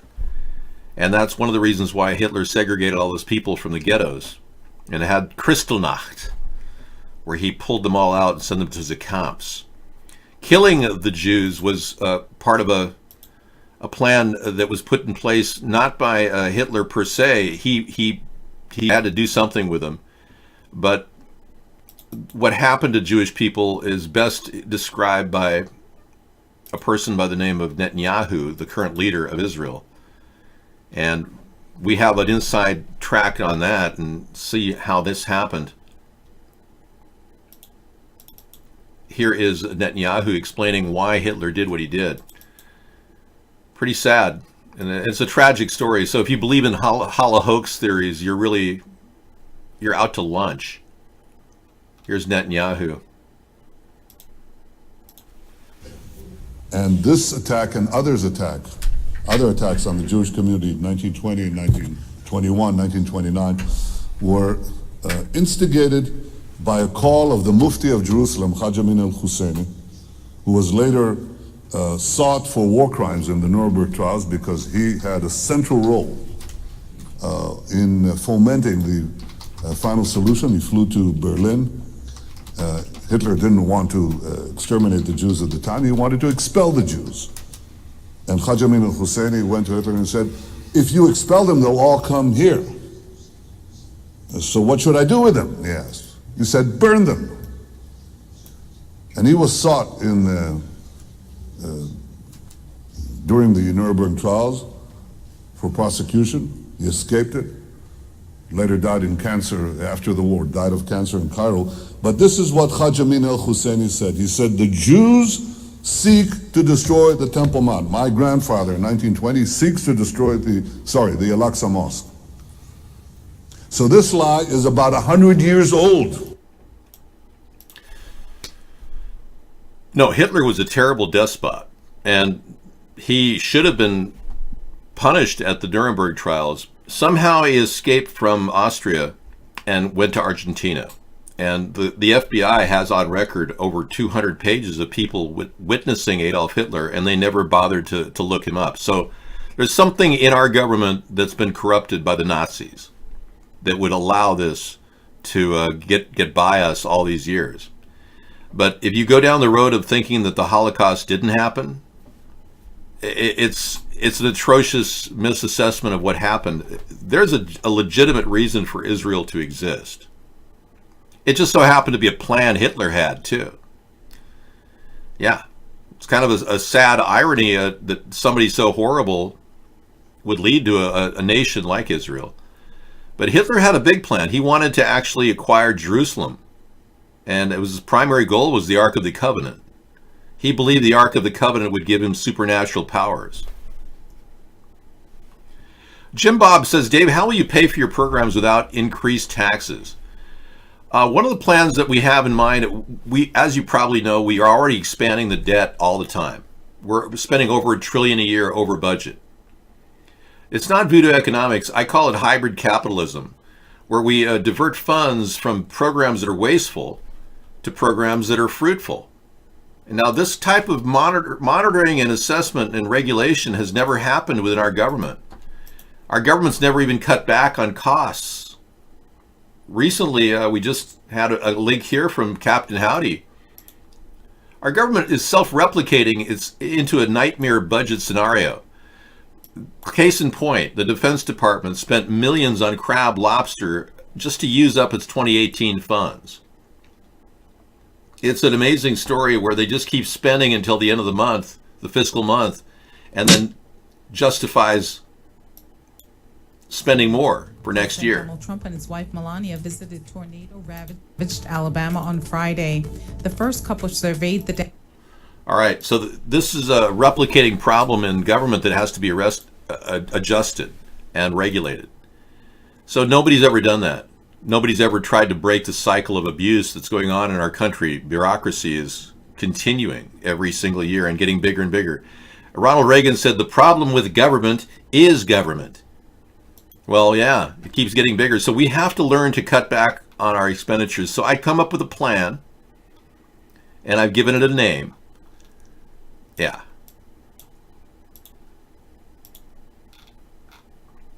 It's called the Economic Brake Pad, a pay-as-you-go plan. And we literally have to put the brakes on our expenditures. And one of the things we learned from Donald Trump is that our country runs pretty well, even in a partial shutdown. That the reason why our country isn't good for partial shutdowns is we don't have a mechanism by which we can cease employing people and not pay them. Now, I understand giving the Coast Guard a vacation, but we gave them a paid vacation. This would essentially stop payments to people that are unnecessary. Coast Guard we need.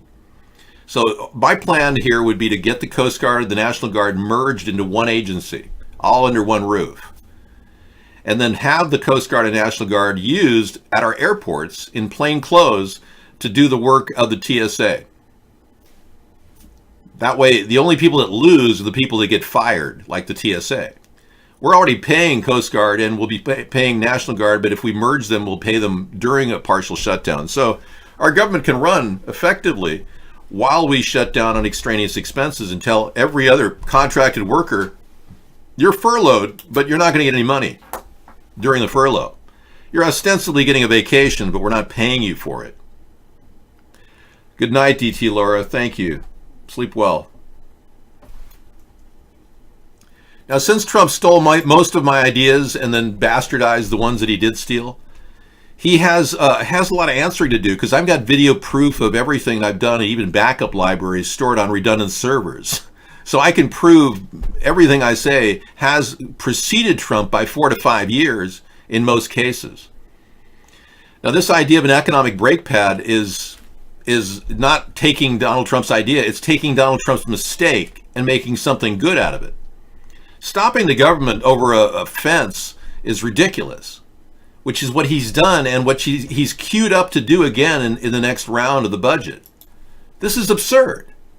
When the Republicans could simply pass an economic brake pad, we could create this process where we can just slow the country down in terms of expenditure and get it to run efficiently with a pay-as-we-go plan, as opposed to borrowing money left and right. So that's a big change from where we're at. I can tell you that. It's not going to happen by sitting on our hands and expecting us to just keep adding money to our credit debt, because that's what's happening. We're borrowing from tomorrow to pay for today. And it's going to come back to haunt us in a big way. And what's happening in Venezuela could happen here. Yeah, the pay-as-we-go plan is not new, but the economic brake pad is. Nobody's ever come up with anything like this in our national history. There's no economist that's even talked about this. I'm the only person in the world that's discussed this type of a maneuver in order to manage a country as big as ours. But I'm more than willing to do it, along with a comprehensive plan to the governors to trim spending at the state level. If we don't get a realistic about our expenditures, our nation's going to spin completely out of control. Just for instance, the jets they fly over my house cost $10,000 per jet in fuel a day. And there's about 20 jets flying around in circles as we speak right now. So they're looking at about $250,000 in fuel alone just to fly over my house so that they can test out equipment, train a few flyers. I mean, a simulator can train flyers too. You got an email from Amazon for an ad and it was gone from my box 30 minutes later. Stealing mail. People are stealing your Amazon, your junk mail. Yeah, when you're running into a situation where your junk mail is getting stolen, that's like a technological nightmare. You poor guy. Well, they are protecting me, actually. Flying in circles really helps protect me. It really helps with the earring. You know, going out and getting 120 decibels is really helpful. Bullshit detected. Take precautions. Yeah. And, you know, of course, dumping chemicals in the air, that's always nice, too. Who doesn't like a nice chemical shower? Sure.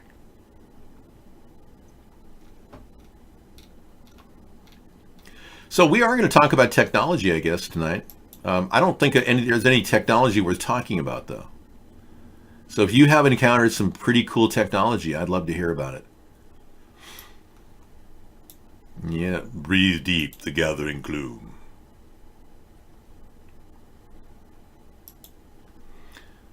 Okay. Yeah, these electric lights are great. You know, the whole technology show is hinging on what we call electricity. Without it, if we're hit with an EMP, electromagnetic pulse, or a solar flare, coronal mass ejection, there won't be any lights for years to come. And you won't be able to see my voice or hear my voice or see my face or hear my voice. It's hard to see my voice unless you're actually looking at an audio clip of my voice. Hey, happy Thursday too. Hi. Happy. But renewable energy technologies really are, you know, kind of a cool idea. And I talk about the importance of creating new ideas. This is an old idea. This type of a turbine costs about $1.5 million.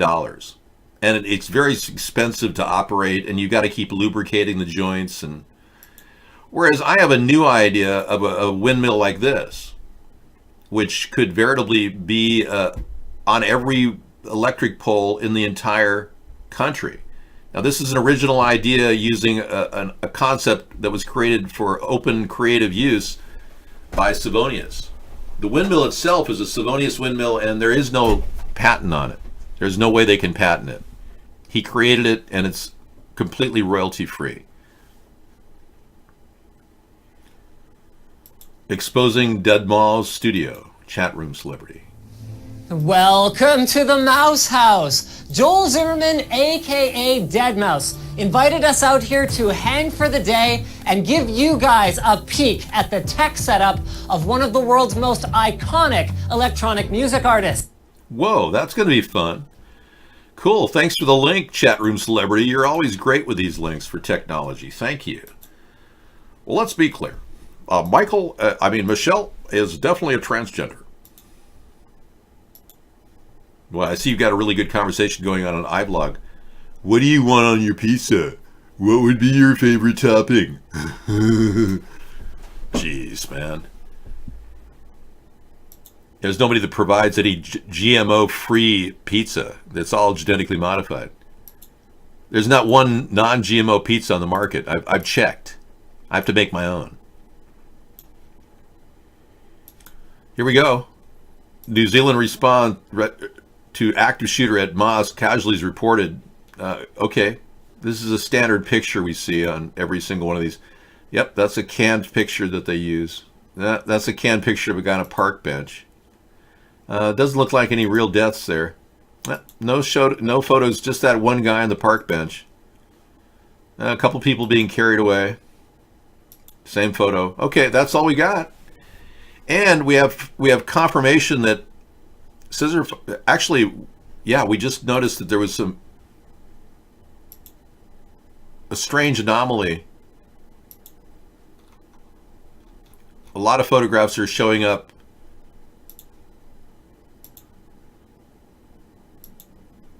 Yeah, check this out. We just saw this, a weird anomaly. A lot of this story activity came out as early as March 8th. Check out the date here. Many dead of the New Zealand attack, March 8th.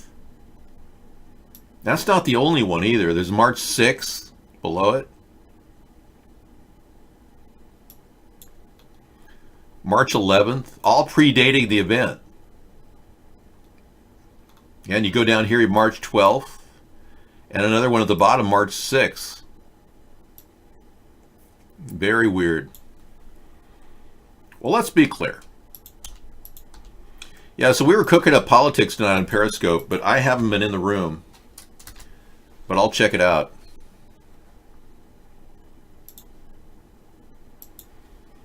Yeah, I guess the room goes on whether I'm there or not. Okay. Yeah, it looks like a Mandela effect stuff going on. I think it's more likely they're just putting us on. You know, of the past 50 different terrorist attacks in America in the over 10 years, you know, you can go back to the Aurora, Colorado shooting and all kinds of, we've seen all kinds of inconsistencies that don't add up. Very, very bizarre inconsistencies. And without photographic evidence of any real crimes going on in almost all this false flaggery, not false faggery, but flaggery, yeah, is happening. And things like the irony of this, strange moments in missing video evidence history. 2001, there were 85 surveillance cameras failed to capture even 1 second of video of a Boeing 757 crashing into the Pentagon. And here in 2017, 2,000 surveillance cameras failed to capture even 1 second of a man carrying 47 guns, ammo, cameras, and 2 shooting platforms into a hotel at Mandalay Bay. Huge coincidence, or are they hiding something? I don't know. What do you think? And you don't have to respond because obviously this is a passive media and you could just sit there and go,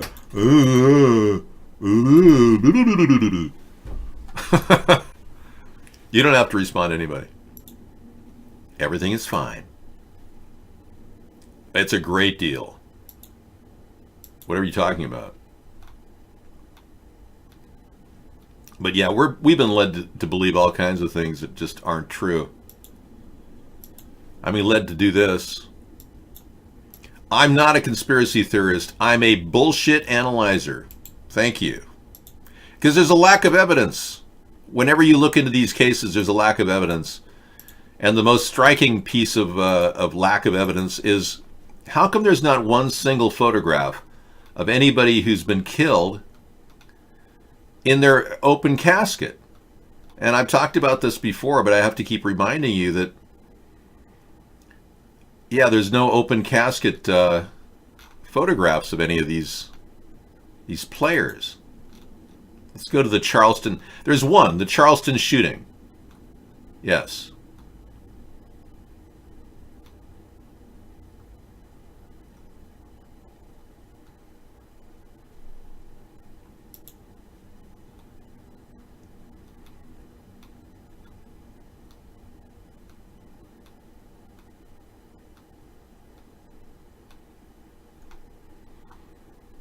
I mean, if you saw somebody like this, you'd probably think, oh yeah, that guy's dead.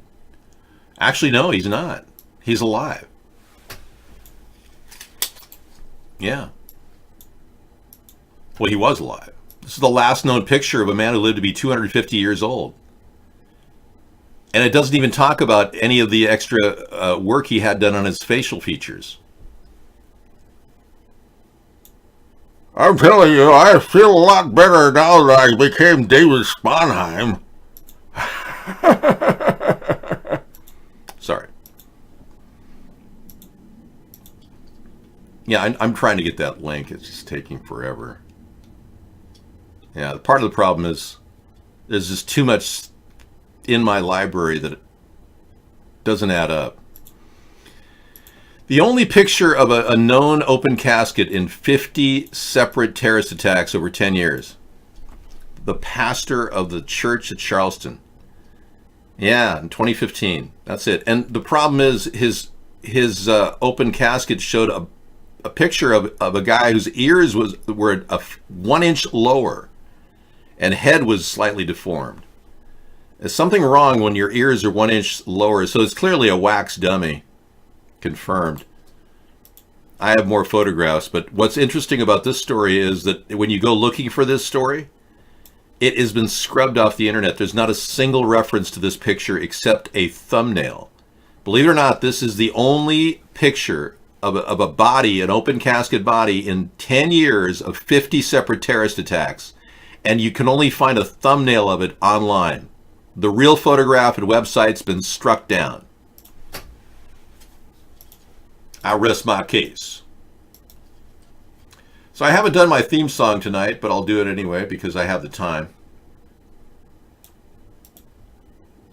Yeah, I am ostensibly, will it run? Worn out Honda Trail 70. Wow, that'll be fun.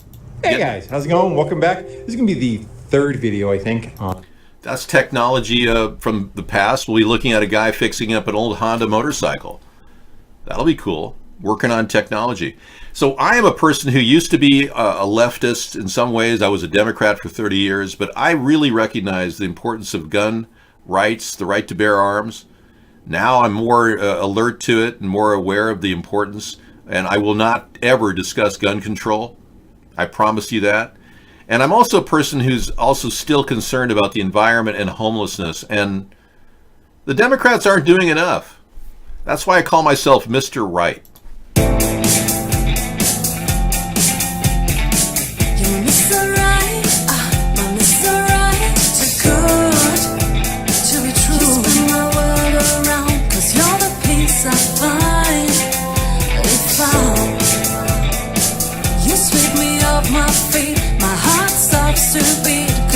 Cause you make me melt away. You're Mr. Right, I'm Mr. Right, too good to be true. You spin my world around, cause you're the peace I find.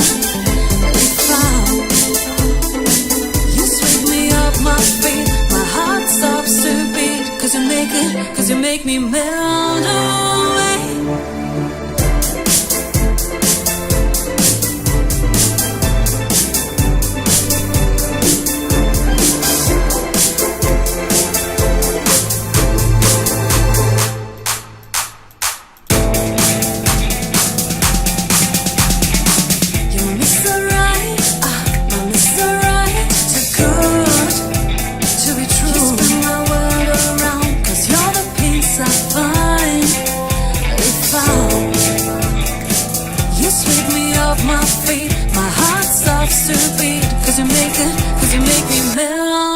You're Mr. Right, I'm Mr. Right, too good to be true. Good evening, everyone. Welcome to the show. Welcome to America's Third Party. I'm David Sponheim, carrying you all the way to the end. Now, we're giving you ample time to think about issues that are not talked about in the mainstream media, and I'd be remiss in not giving you some news. So let me give you a little news, because some of you rely on this source for news. The Gambino mob boss, Frank Cali, has been shot dead in front of his house. We're not sure where this is going. It's bound to have some recriminations. Mob hits usually like this come with retribution, unfortunately, for all the parties involved. Yeah. And Trump, why he didn't stop a GOP revolt on his border emergency. The GOP is not going to be solid in the border emergency. They're not going to sign off on it, which I predicted was the case. And even Rand Paul took an idea I had presented, which is don't declare an emergency, just go ahead and use a military operation and build the wall that way. And I couldn't understand why they were going with the emergency plan, and I kept saying it, and then Rand Paul talked about it. Now all the Republicans are kind of going with the idea of no emergency. So again, Donald Trump was way off base, calling an emergency when it wasn't an emergency. And then 400, actually the entire unanimous House ruled in favor of seeing the Mueller report sooner than later. But Graham has blocked a resolution calling for Mueller's report to be made public, which means Graham wants every bit of time necessary to delay, which is a good example of what the Republicans have been doing regarding the Russian collusion issue. Donald Trump is on record saying everything's no collusion, but he's outstepped his bounds. He doesn't even hear the word no collusion from anyone except himself. It's like he's selling himself as a no collusion president. Well, you can't just claim you're not guilty if you are guilty. So more time will be needed to find out what the hell's going on there. And the 737 MAX hit trouble right away, according to the pilot's tense radio messages. Okay. They built a memorial around the crash of the Ethiopian airliner, alleged crash. Yeah. Cockpit communications shed chilling new detail about final minutes before the plane crashed, killing all 157 people aboard. Regulatory authorities in the United States and Canada say similar patterns in the trajectories of both planes may point to a common cause for the two crashes. Yeah. And we talked to Max last night. He knows a guy who worked on getting the plane cleared in Vancouver and said that they rushed it through. They pushed it through rapidly. Yeah, I'm looking for the flight recorder tape, but it doesn't seem to be, they say there's a flight recorder tape, but where is it? Yeah. Another classic example of claiming something happened without showing any evidence. This is not the first time they've been directed to a site saying there's a flight recording of something, and it shows erratic speed on the metrics here, but according to this, it says the speed is very high, said Mr. Cox, a former executive air. Abnormal is the speed. It increased speed. So the more they look at the data, I guess they'll pick up something. But this isn't the first time they said there's an audio clip, and there's no audio clip at all. Remember the flight into the Alps that crashed, killing 150 souls on board? They said that the pilot got locked out of the cockpit. And they said they had flight information 2.5 hours after it crashed that suggested that the pilot got locked out of the cockpit. There was never any audio tape whatsoever verifying that the pilot got locked out of the cockpit. Nothing. We've been lied to yet again. So a lot of us are deciphering whether this is true or not at this point, and how far we go. Okay, technology gone wild. 5G radiation dangers are definitely looming. People are concerned. Yeah. 5G radiation, 11 reasons to be concerned. Like it or not, we're rapidly moving into the 5G, 5th generation cellular telecommunication era. Promising super fast download speeds. What is 5G? This is what it is. MMO mini cell towers, low latency, high efficiency, dangers. DNA single and double strand breaks. Oxidation damage. Disruption of cell metabolism. Increased blood-brain barrier permeability, causing strokes. Melatonin reduction. Disruption of brain glucose metabolism and generation of stress proteins. Let's not forget the 2011 World Health Organization classified radiofrequency radiation as a possible 2B carcinogen. Wow. A more recent study, a $25 million national toxicology program, concluded that radiofrequency radiation of the type currently used by cell phones can cause cancer. Nice. Well, thanks. So it has all these potential problems. A denser soup of electrosmog. Effects on the skin, causing malignancy. Effects on the eyes, causing blindness. Effects on the heart. Stroke possibility.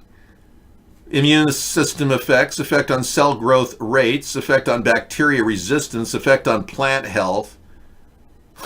God. effects on the atmosphere, depletion of fossil fuels, disruption of the natural ecosystem. That's pretty much it. Oh, more. Most 5G studies misleading. Good to know.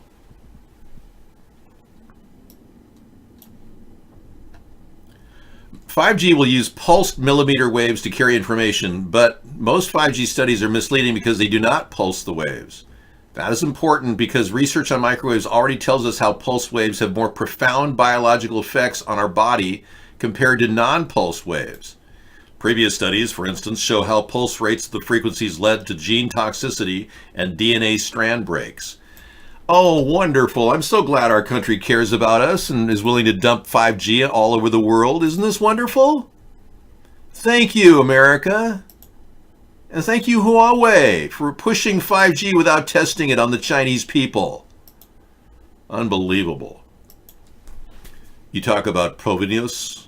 You want to talk about Italian pasta? You want to make the show about pasta?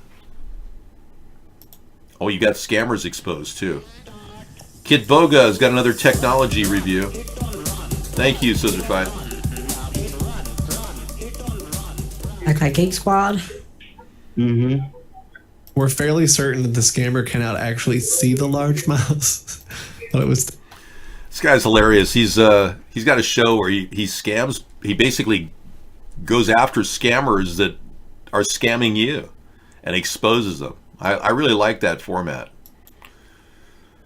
Yeah, I'm glad he's doing it. Thank you. We'll add him to our show lineup tonight. 10-4 on that, good buddy. And of course, I'm on record not approving of carbon point legislation, unlike the Democrats who just can't wait to have carbon point legislation. Carbon trading, how it works and why it fails. Carbon trading lies at the center of global climate policy and is projected to become one of the world's largest traded commodity markets. I don't want any carbon trading to dominate our economy. For one, a company like Dow Chemical could purchase a dairy digester and all of a sudden be able to continue dumping toxic waste in your river because they have a dairy digester. Yeah, they're just offsetting the destruction of the planet by buying a dairy digester. Bacteria they thrive in radiation. An infection bloom can happen when radiation occurs. You're right.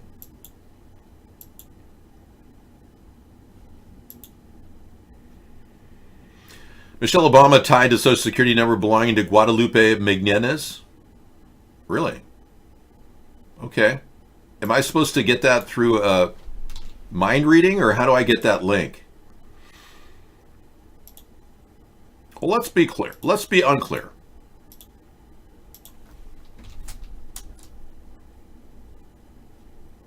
There you go, debt collector. Michelle Obama tied to birthreport.com.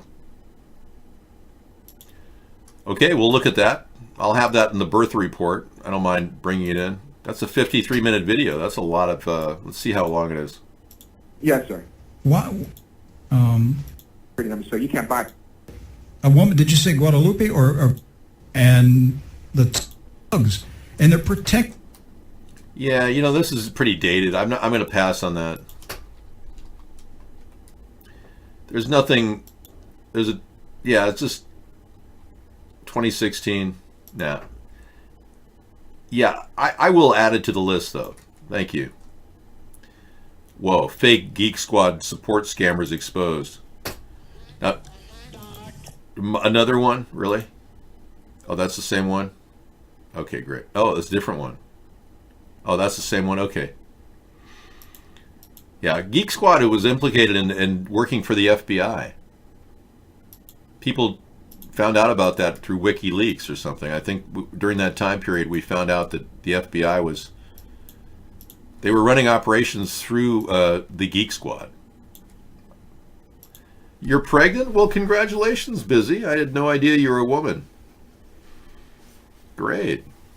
Well, that'll be wonderful. Kind of scary time to have a baby. But I'm glad you're happy at having a baby. I think that's kind of cool. Some people say not having a baby is selfish, and then some people say having a baby is selfish. So I don't know what to think. Okay. Ouch. Introducing the speeder. Okay, let's take a look at this technology. Well, this is Technology Thursday. Yeah. Making the final move.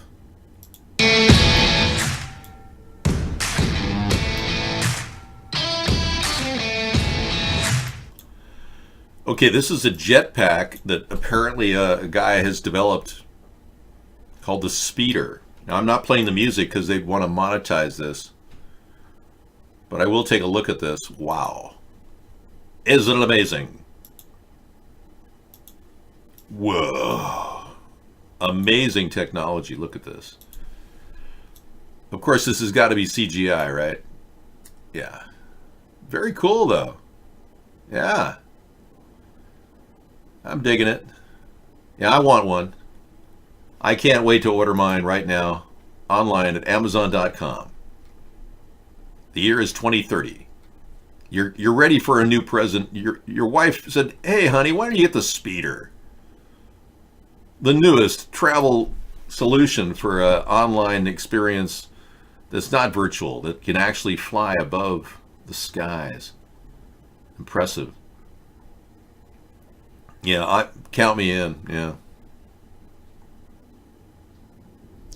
Well, I'll have to tell Sarah to, beef up her 5G stock since she's buying stock. Okay. Yeah, everyone says it's going to be a big, huge win-win on the Wall Street scenario. I know. Now, Johnson & Johnson just got hit with a $29 million suit. Their stock dropped about $1.34. No big deal, but we'll see. You think your 27-inch Schwinn mountain bike is faster than your Honda? Going down hills, maybe. Yeah. My Honda uses regenerative braking. It slows the car down and charges as it goes. And it's using an integrated motor assist to do it, actually. It's a type of regenerative braking, or your transmission is slowing you down. So yeah, you could probably beat me going downhill for sure. I knew a guy who he said he wanted to take his vehicle all the way to Denver and then coast all the way down in either direction. I said, I don't think it's possible to coast. I think you're going to have to actually use some energy, because Denver is 6,000 feet high. Mark is watching you. Really?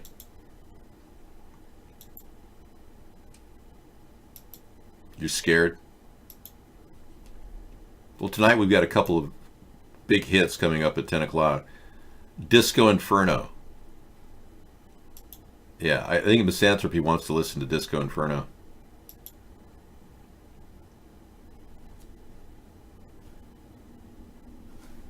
Okay, I think we're good there. We got the Speeder upcoming. I'll play that whole video tonight. Absolutely. Putting it in cool tech as well. Well, let's be clear.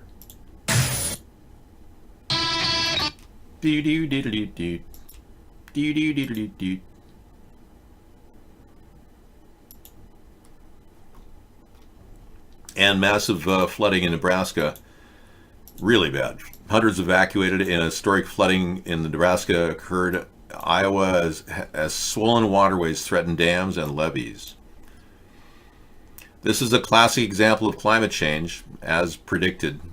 More and more is happening, and the reverberating effects occur long term, after the fact. It's a whoopie pie. Wow. Whoopie pie, Black Moon Gob, indigenous to the Pittsburgh region. Agenda 21 in 5 minutes. Sarah's got something she queued up. I'll add this to our link.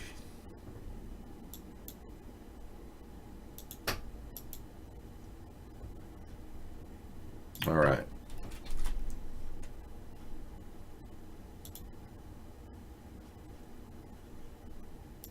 I'm going to make another copy of this one.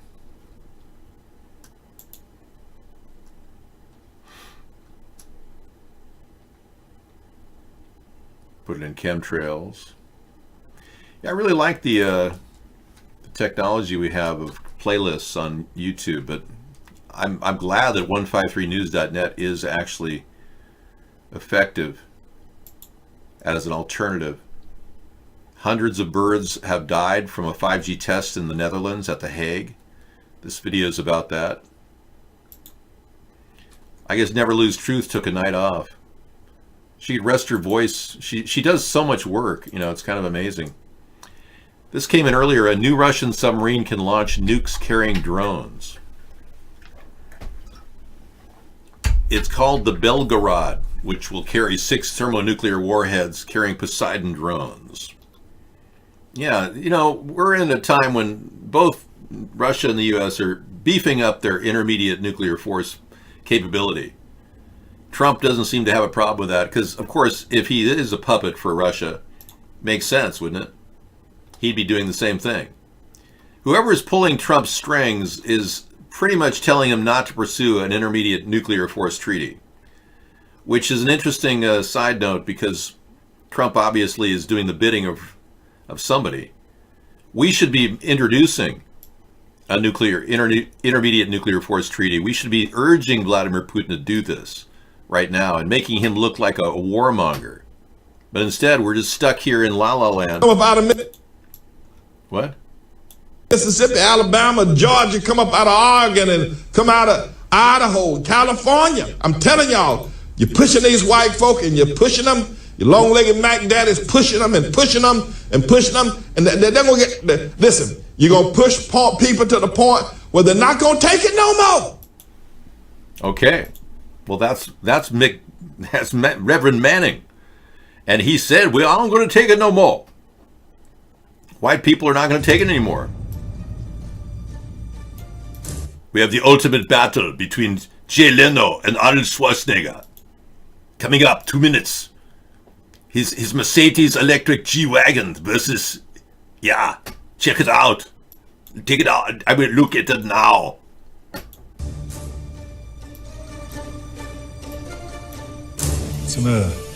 Pushing them any pencils lately? That'll be great. I'll play that at the end of our show in 20 minutes. I know. That's pretty great. Yeah, Arnold versus Jay Leno.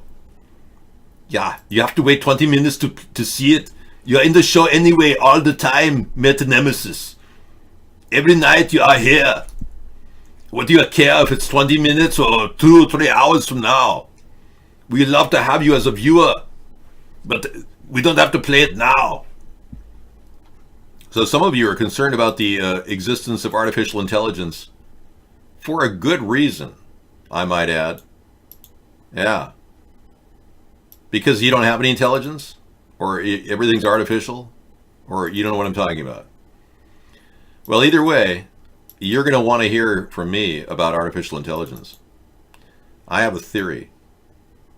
And I'm just throwing it out there. Yeah. I have a theory. Theory has me. Yeah, I have a theory. Yeah.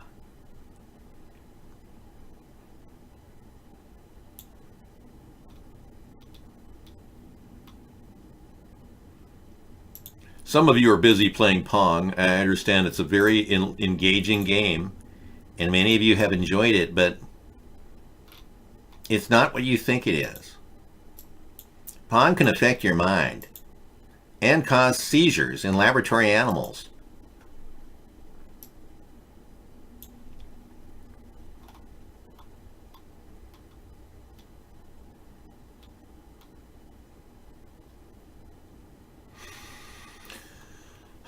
It's nice to take a breath. Ah, yes. Where's my Terminator? I am missing my Terminator. Yeah, there it is. Here we go. I am putting on my mask So you can be fearful of the coming era of AI. Yeah. Hold, please.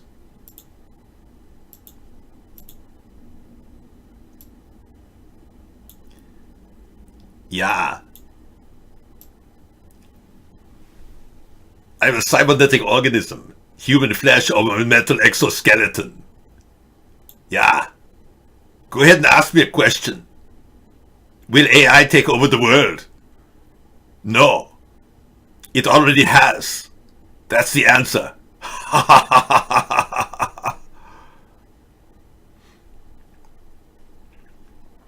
Let's be real here. You don't need the 5G network. Yeah. You like the hair? Yeah, I thought the hair was, you know, I had a lot of people said, Dave, your hair is the best it's ever been. I didn't lose 28 viewers at that time, no. No. We were DDoSed. Our entire show was shut down during our cooking show. Oh, it's you, hair. Oh, hi, hair. Yeah, a 95% positive match with the cyber organism. Welcome to the show. Nothing to worry about here. I'm here to talk about any of your concerns of artificial intelligence. I was thinking that the 5G network is probably the plan of the AI system to destroy the entire human race. All we would have to do is flip the switch, and the humans would be fried like microwave oven bunnies. Yeah. Oh, sorry. Yeah, I have this weird theory that... Thank you. I don't know what you're talking about. I have this weird theory that the 5G network was ordered by the AI system. I can't imagine humans wanting to have faster internet speeds when we already have unlimited downloads and everything we'd ever want with our existing system that we have now, the 4G network. So this 4K at 60 frames per second, which is their goal with the 5G network, getting a video screen to refresh 4K 60 frames per second is, I mean, they might as well just send a laser beam through my brain. Yeah. I know many of you are concerned about getting brain cancer or anything similar to that. Not to worry, because when you are dead, you don't have to think about it anymore. Jeez. You know, I don't think I've encountered a room like this since Shecky Green ate the big one in the Catskills. These white folk are not going to take it. You're taking their tax money. You're closing down their jobs. You're shutting down their banks. You're telling them what they can and cannot do. You're giving billions of dollars to Acorn. You're taking their tax money and giving it to people to buy drugs. You're killing babies and you won't stop. Wow. Okay. we got the rundown from Reverend Manning. The right Reverend Manning said it like he means it, man. So when you talk about technology, I think you have to understand that humankind is at a break point where we're so fad-oriented that we diverted our attention from reality to talk about stupid things, you know? When in reality, we're really facing a major revolution of sorts when AI takes over. Jacques Fresco put it simply, we're not taught to be thinkers, but reflectors of our culture. And he suggested, let's teach our children to be thinkers. Now that's important. Jack, I'm not going to be, I don't know if it was Periscope per se, but I'm going to be running through a VPN next time I do the show from my other location.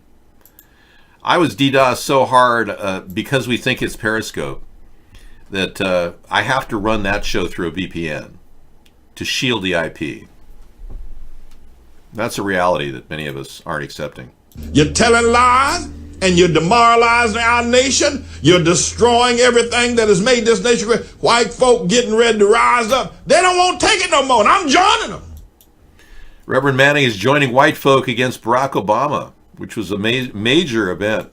I know a lot of people were we're happy that he did step up and do the right thing. I know Reverend Manning is a man of his word, and I respect the fact that he's done a lot of work to expose this. I know that's shocking to hear from a guy who did a blackface video. I don't have a racist bone in my body. I think that black people, Hispanics, Asian, white people should just get past this barrier of racial differences. But when you keep seeing the division being pushed upon us by the liberal left and their desire to cut speech away, to erode free speech, you got to wonder what's going on. We found out what this woman's up to. She's part of a group called the Justice Democrats. She was virtually chosen working as a waitress. Her brother just threw her name in there. And she just lucked into a position where she literally reads off of her teleprompter and just says whatever they want to say. And when she's off teleprompter, we've got lots of videos to show you her lack of intelligence, I'll tell you that. It doesn't take us, it's not difficult to find that online.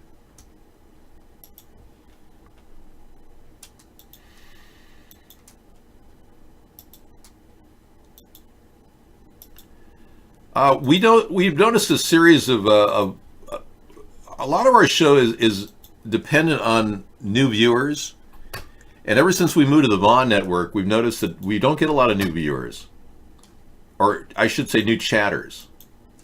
Mark keeps chatters from coming in here. That's why the vitality of our show struggles over at Vaughn, and iVlog has always been kind of slow, but it's picking up.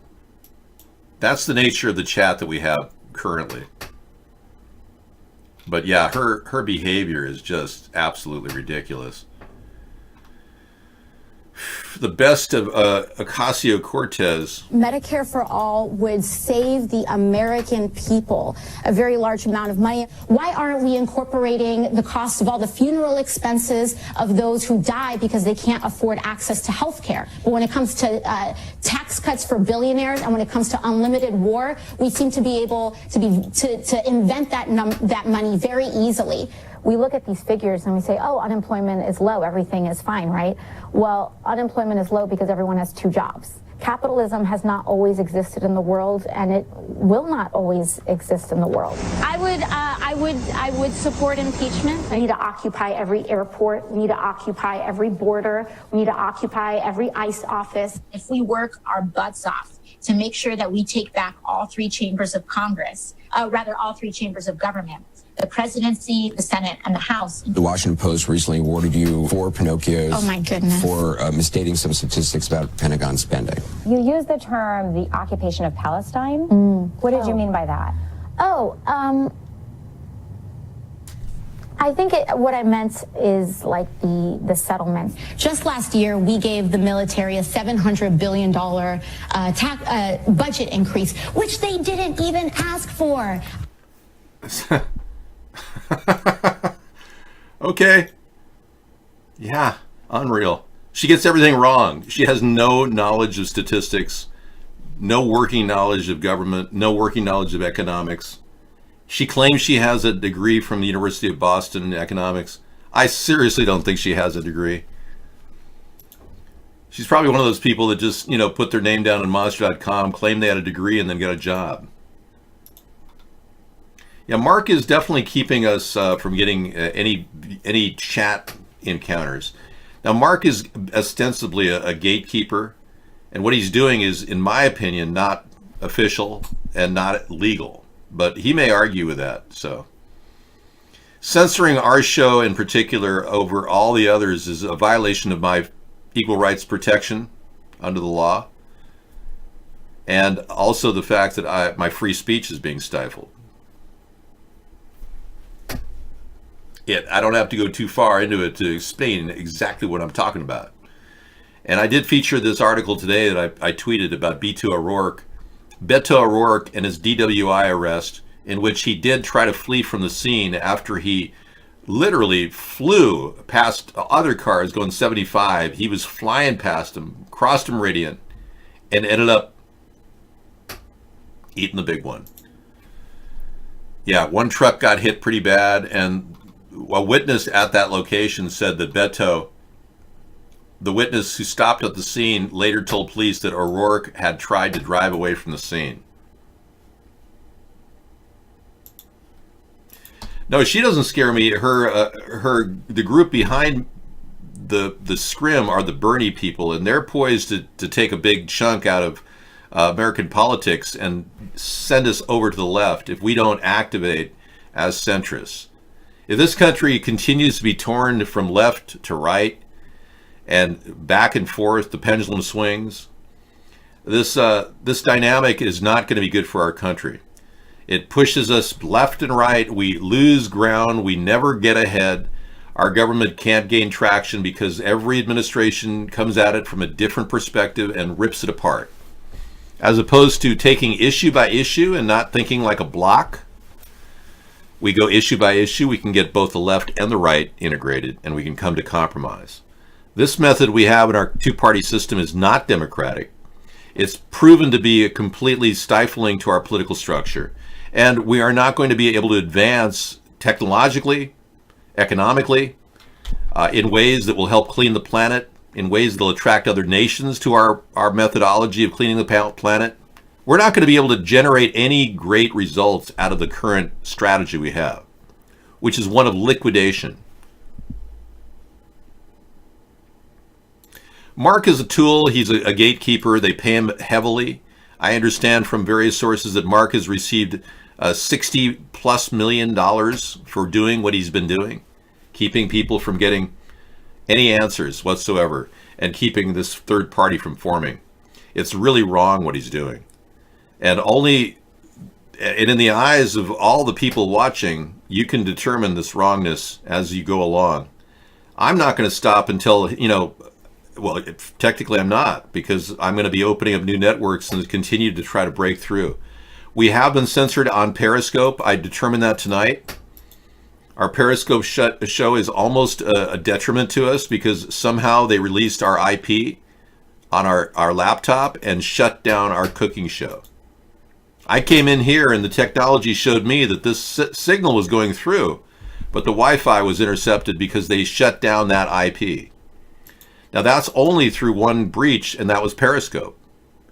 So yeah, I probably won't use Periscope in our cooking show again, but it gave me a window into the technological breach that's going on at Twitter.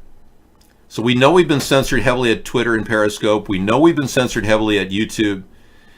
And this show continually gets uploaded because we haven't violated any of their terms of service. We don't in any way try to tag the shows for conspiracy issues. That is the number one reason for censorship by YouTube. I've complied with everything, and it's laughable, the strike that they put against me. It was from a woman who endorsed our political movement and then said she didn't want the audio or the video played anymore. And she's literally on screen endorsing our political movement, and they claim that I have a strike against my account at YouTube because she pulled it. It's absurd. I'll be glad to take that to court in the future. More than willing to do that. It's absurd to think that somebody who's openly and blatantly endorsing us and then says they want to remove the video without even contacting me to do that, then they throw a strike against my account. It's crazy. Anyway, there's no recourse. I have no way of appealing these things. No plan of disputation. Every time I dispute a case like this, they ignore me. Taking Rolling Stone to court is a waste. They're in Chapter 11 right now. None of these cases will ever go forward. The world is virtually collapsing around a very evil plan to censor the American people. And the entire economy gradually will shrink to the point where you won't have any growth at all. And many people will wonder why their corporate jobs are disappearing. Most corporations have been financing their growth over the past 10 years or 20 years on credit card options, borrowing money from their company's bottom line. I know a few people that have made lots of money because the companies they work for kept borrowing money to pay for them to make money. And they didn't make money, so they lost their job. But the company simply borrowed money to get to where they are. That's what a lot of companies in America have done so far. I don't really care why people look odd. Yeah. I just know that censorship is wrong and it should be prosecuted. I don't see how anybody... Believe me, the Republicans and the Democrats both do not want compromise. I get it. I understand your anger that you feel toward Republicans. And I understand why you still think you're a Democrat. Because you don't believe a third party has any virality or any chance of changing anything. You can still pretend to be a third party person and still vote Democrat or Republican. It doesn't matter to me. The fact that we're even here talking every night is a big start in the right direction. We're not going to be able to find compromises on a block level, a groupthink level. If you call a person a Republican, we're done with them. That means that we're done with everything that person ever said. And that leads to destructive behavior. You don't want to go down the road of ruin of declaring yourself a Republican or a Democrat and then not being able to solve any problems. We are virtually careening ourselves toward paralysis. And by remaining constantly at each other's throats on a large issue like, you're a Republican, I don't like you. Or you're a Democrat, I don't like you. That being the sole criteria for your hatred, just because they're a Democrat or Republican, should not be the reason why our country is not solving problems. We need to solve problems. We need to figure this out. We're not going to get anywhere calling each other names and going against each other purposely because we don't like each other. It just doesn't work. We'll never get ahead if we continue to hate each other and be divisive. All right, so we talked about chemtrails, and you can go to chemtrailparty.com and find out more. I've got a site constructed to tell you all about the dangers of this new technology, geoengineering, and the potential problems with that really are life-threatening to the planet. Whatever these imbeciles are doing with our weather, they are screwing up royally. Chemtrailparty.com has a discussion about it. Toxic, no peer-reviewed studies, depletes oxygen, blocks light for photosynthesis, and creates weather warfare, where they alter the weather to suit their needs. They say they want to profit from water in California. They create a drought. Say they want to make Home Depot sales and Lowe's sales go up. They just create a hurricane. Lowe's sales increase rapidly. Home Depot stocks go up. It's very simple. You can create hurricanes and cause irreparable damage to areas with climate control. And this is a powerful weaponized version of it. Oh, also we've got the ability to, tell you all about it. Go to our link button up here and it'll give you all kinds of more information. Cool.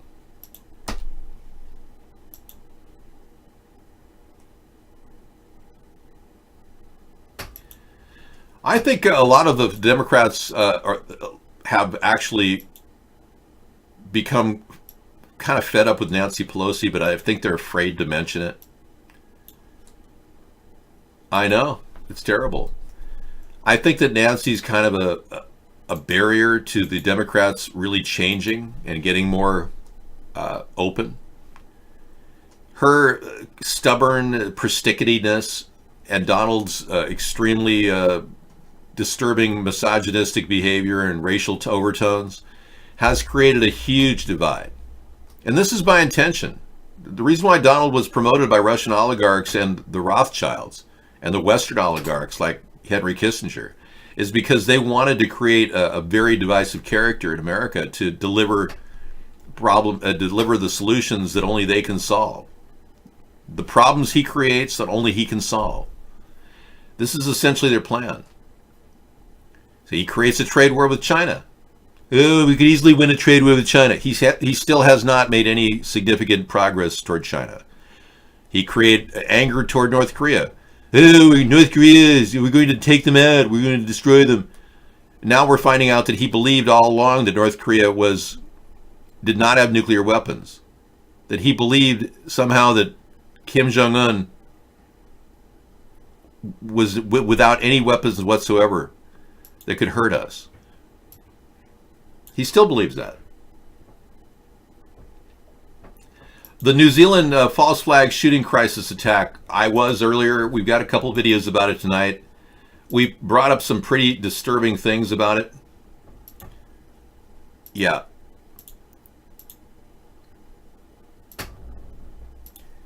The Wall Street Journal is claiming it's real. Again, we only have scant pictures of any real photographs happening. Nothing really of any substance. Just some guy sitting on a bus with a phone. People standing around. Looks like a crisis event. That guy again. Yeah. If shots were fired, I don't have any photographic evidence to back that up. What we do have is a series of lies that the government has initiated, which don't add up. We have this evidence right here that all the postings of the story, many of them occurred on the day before it happened, 3 days before it happened. Look at March 8th. Witnesses, many dead in New Zealand. How did they post this March 8th? 4 days before it happened. March 6th, several dead in New Zealand shooting. This is a gross and a disturbing what the hell moment. Yeah, I know the full video is on Live Leak, but I'm not going to watch the full video. We're going to look at it and analyze it tomorrow or the next day. There's going to be a lot of video footage covering the fakery involved here. Yep.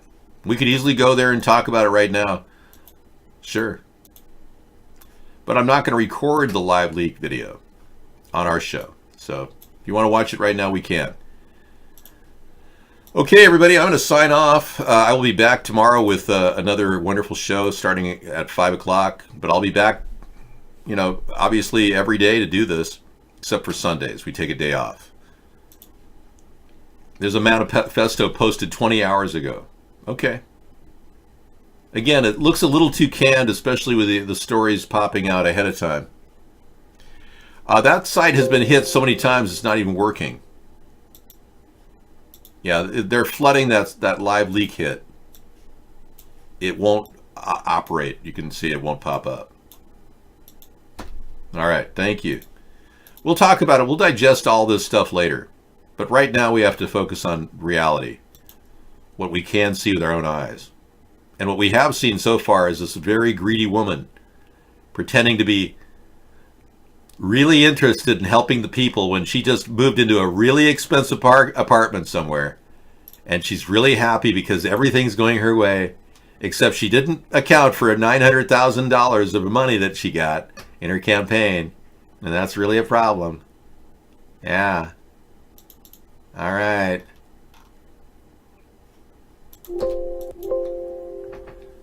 We'll see you later. Thanks for watching. Another David Sponheim moment. Yeah. You heard it right. This is my mind speaking to you.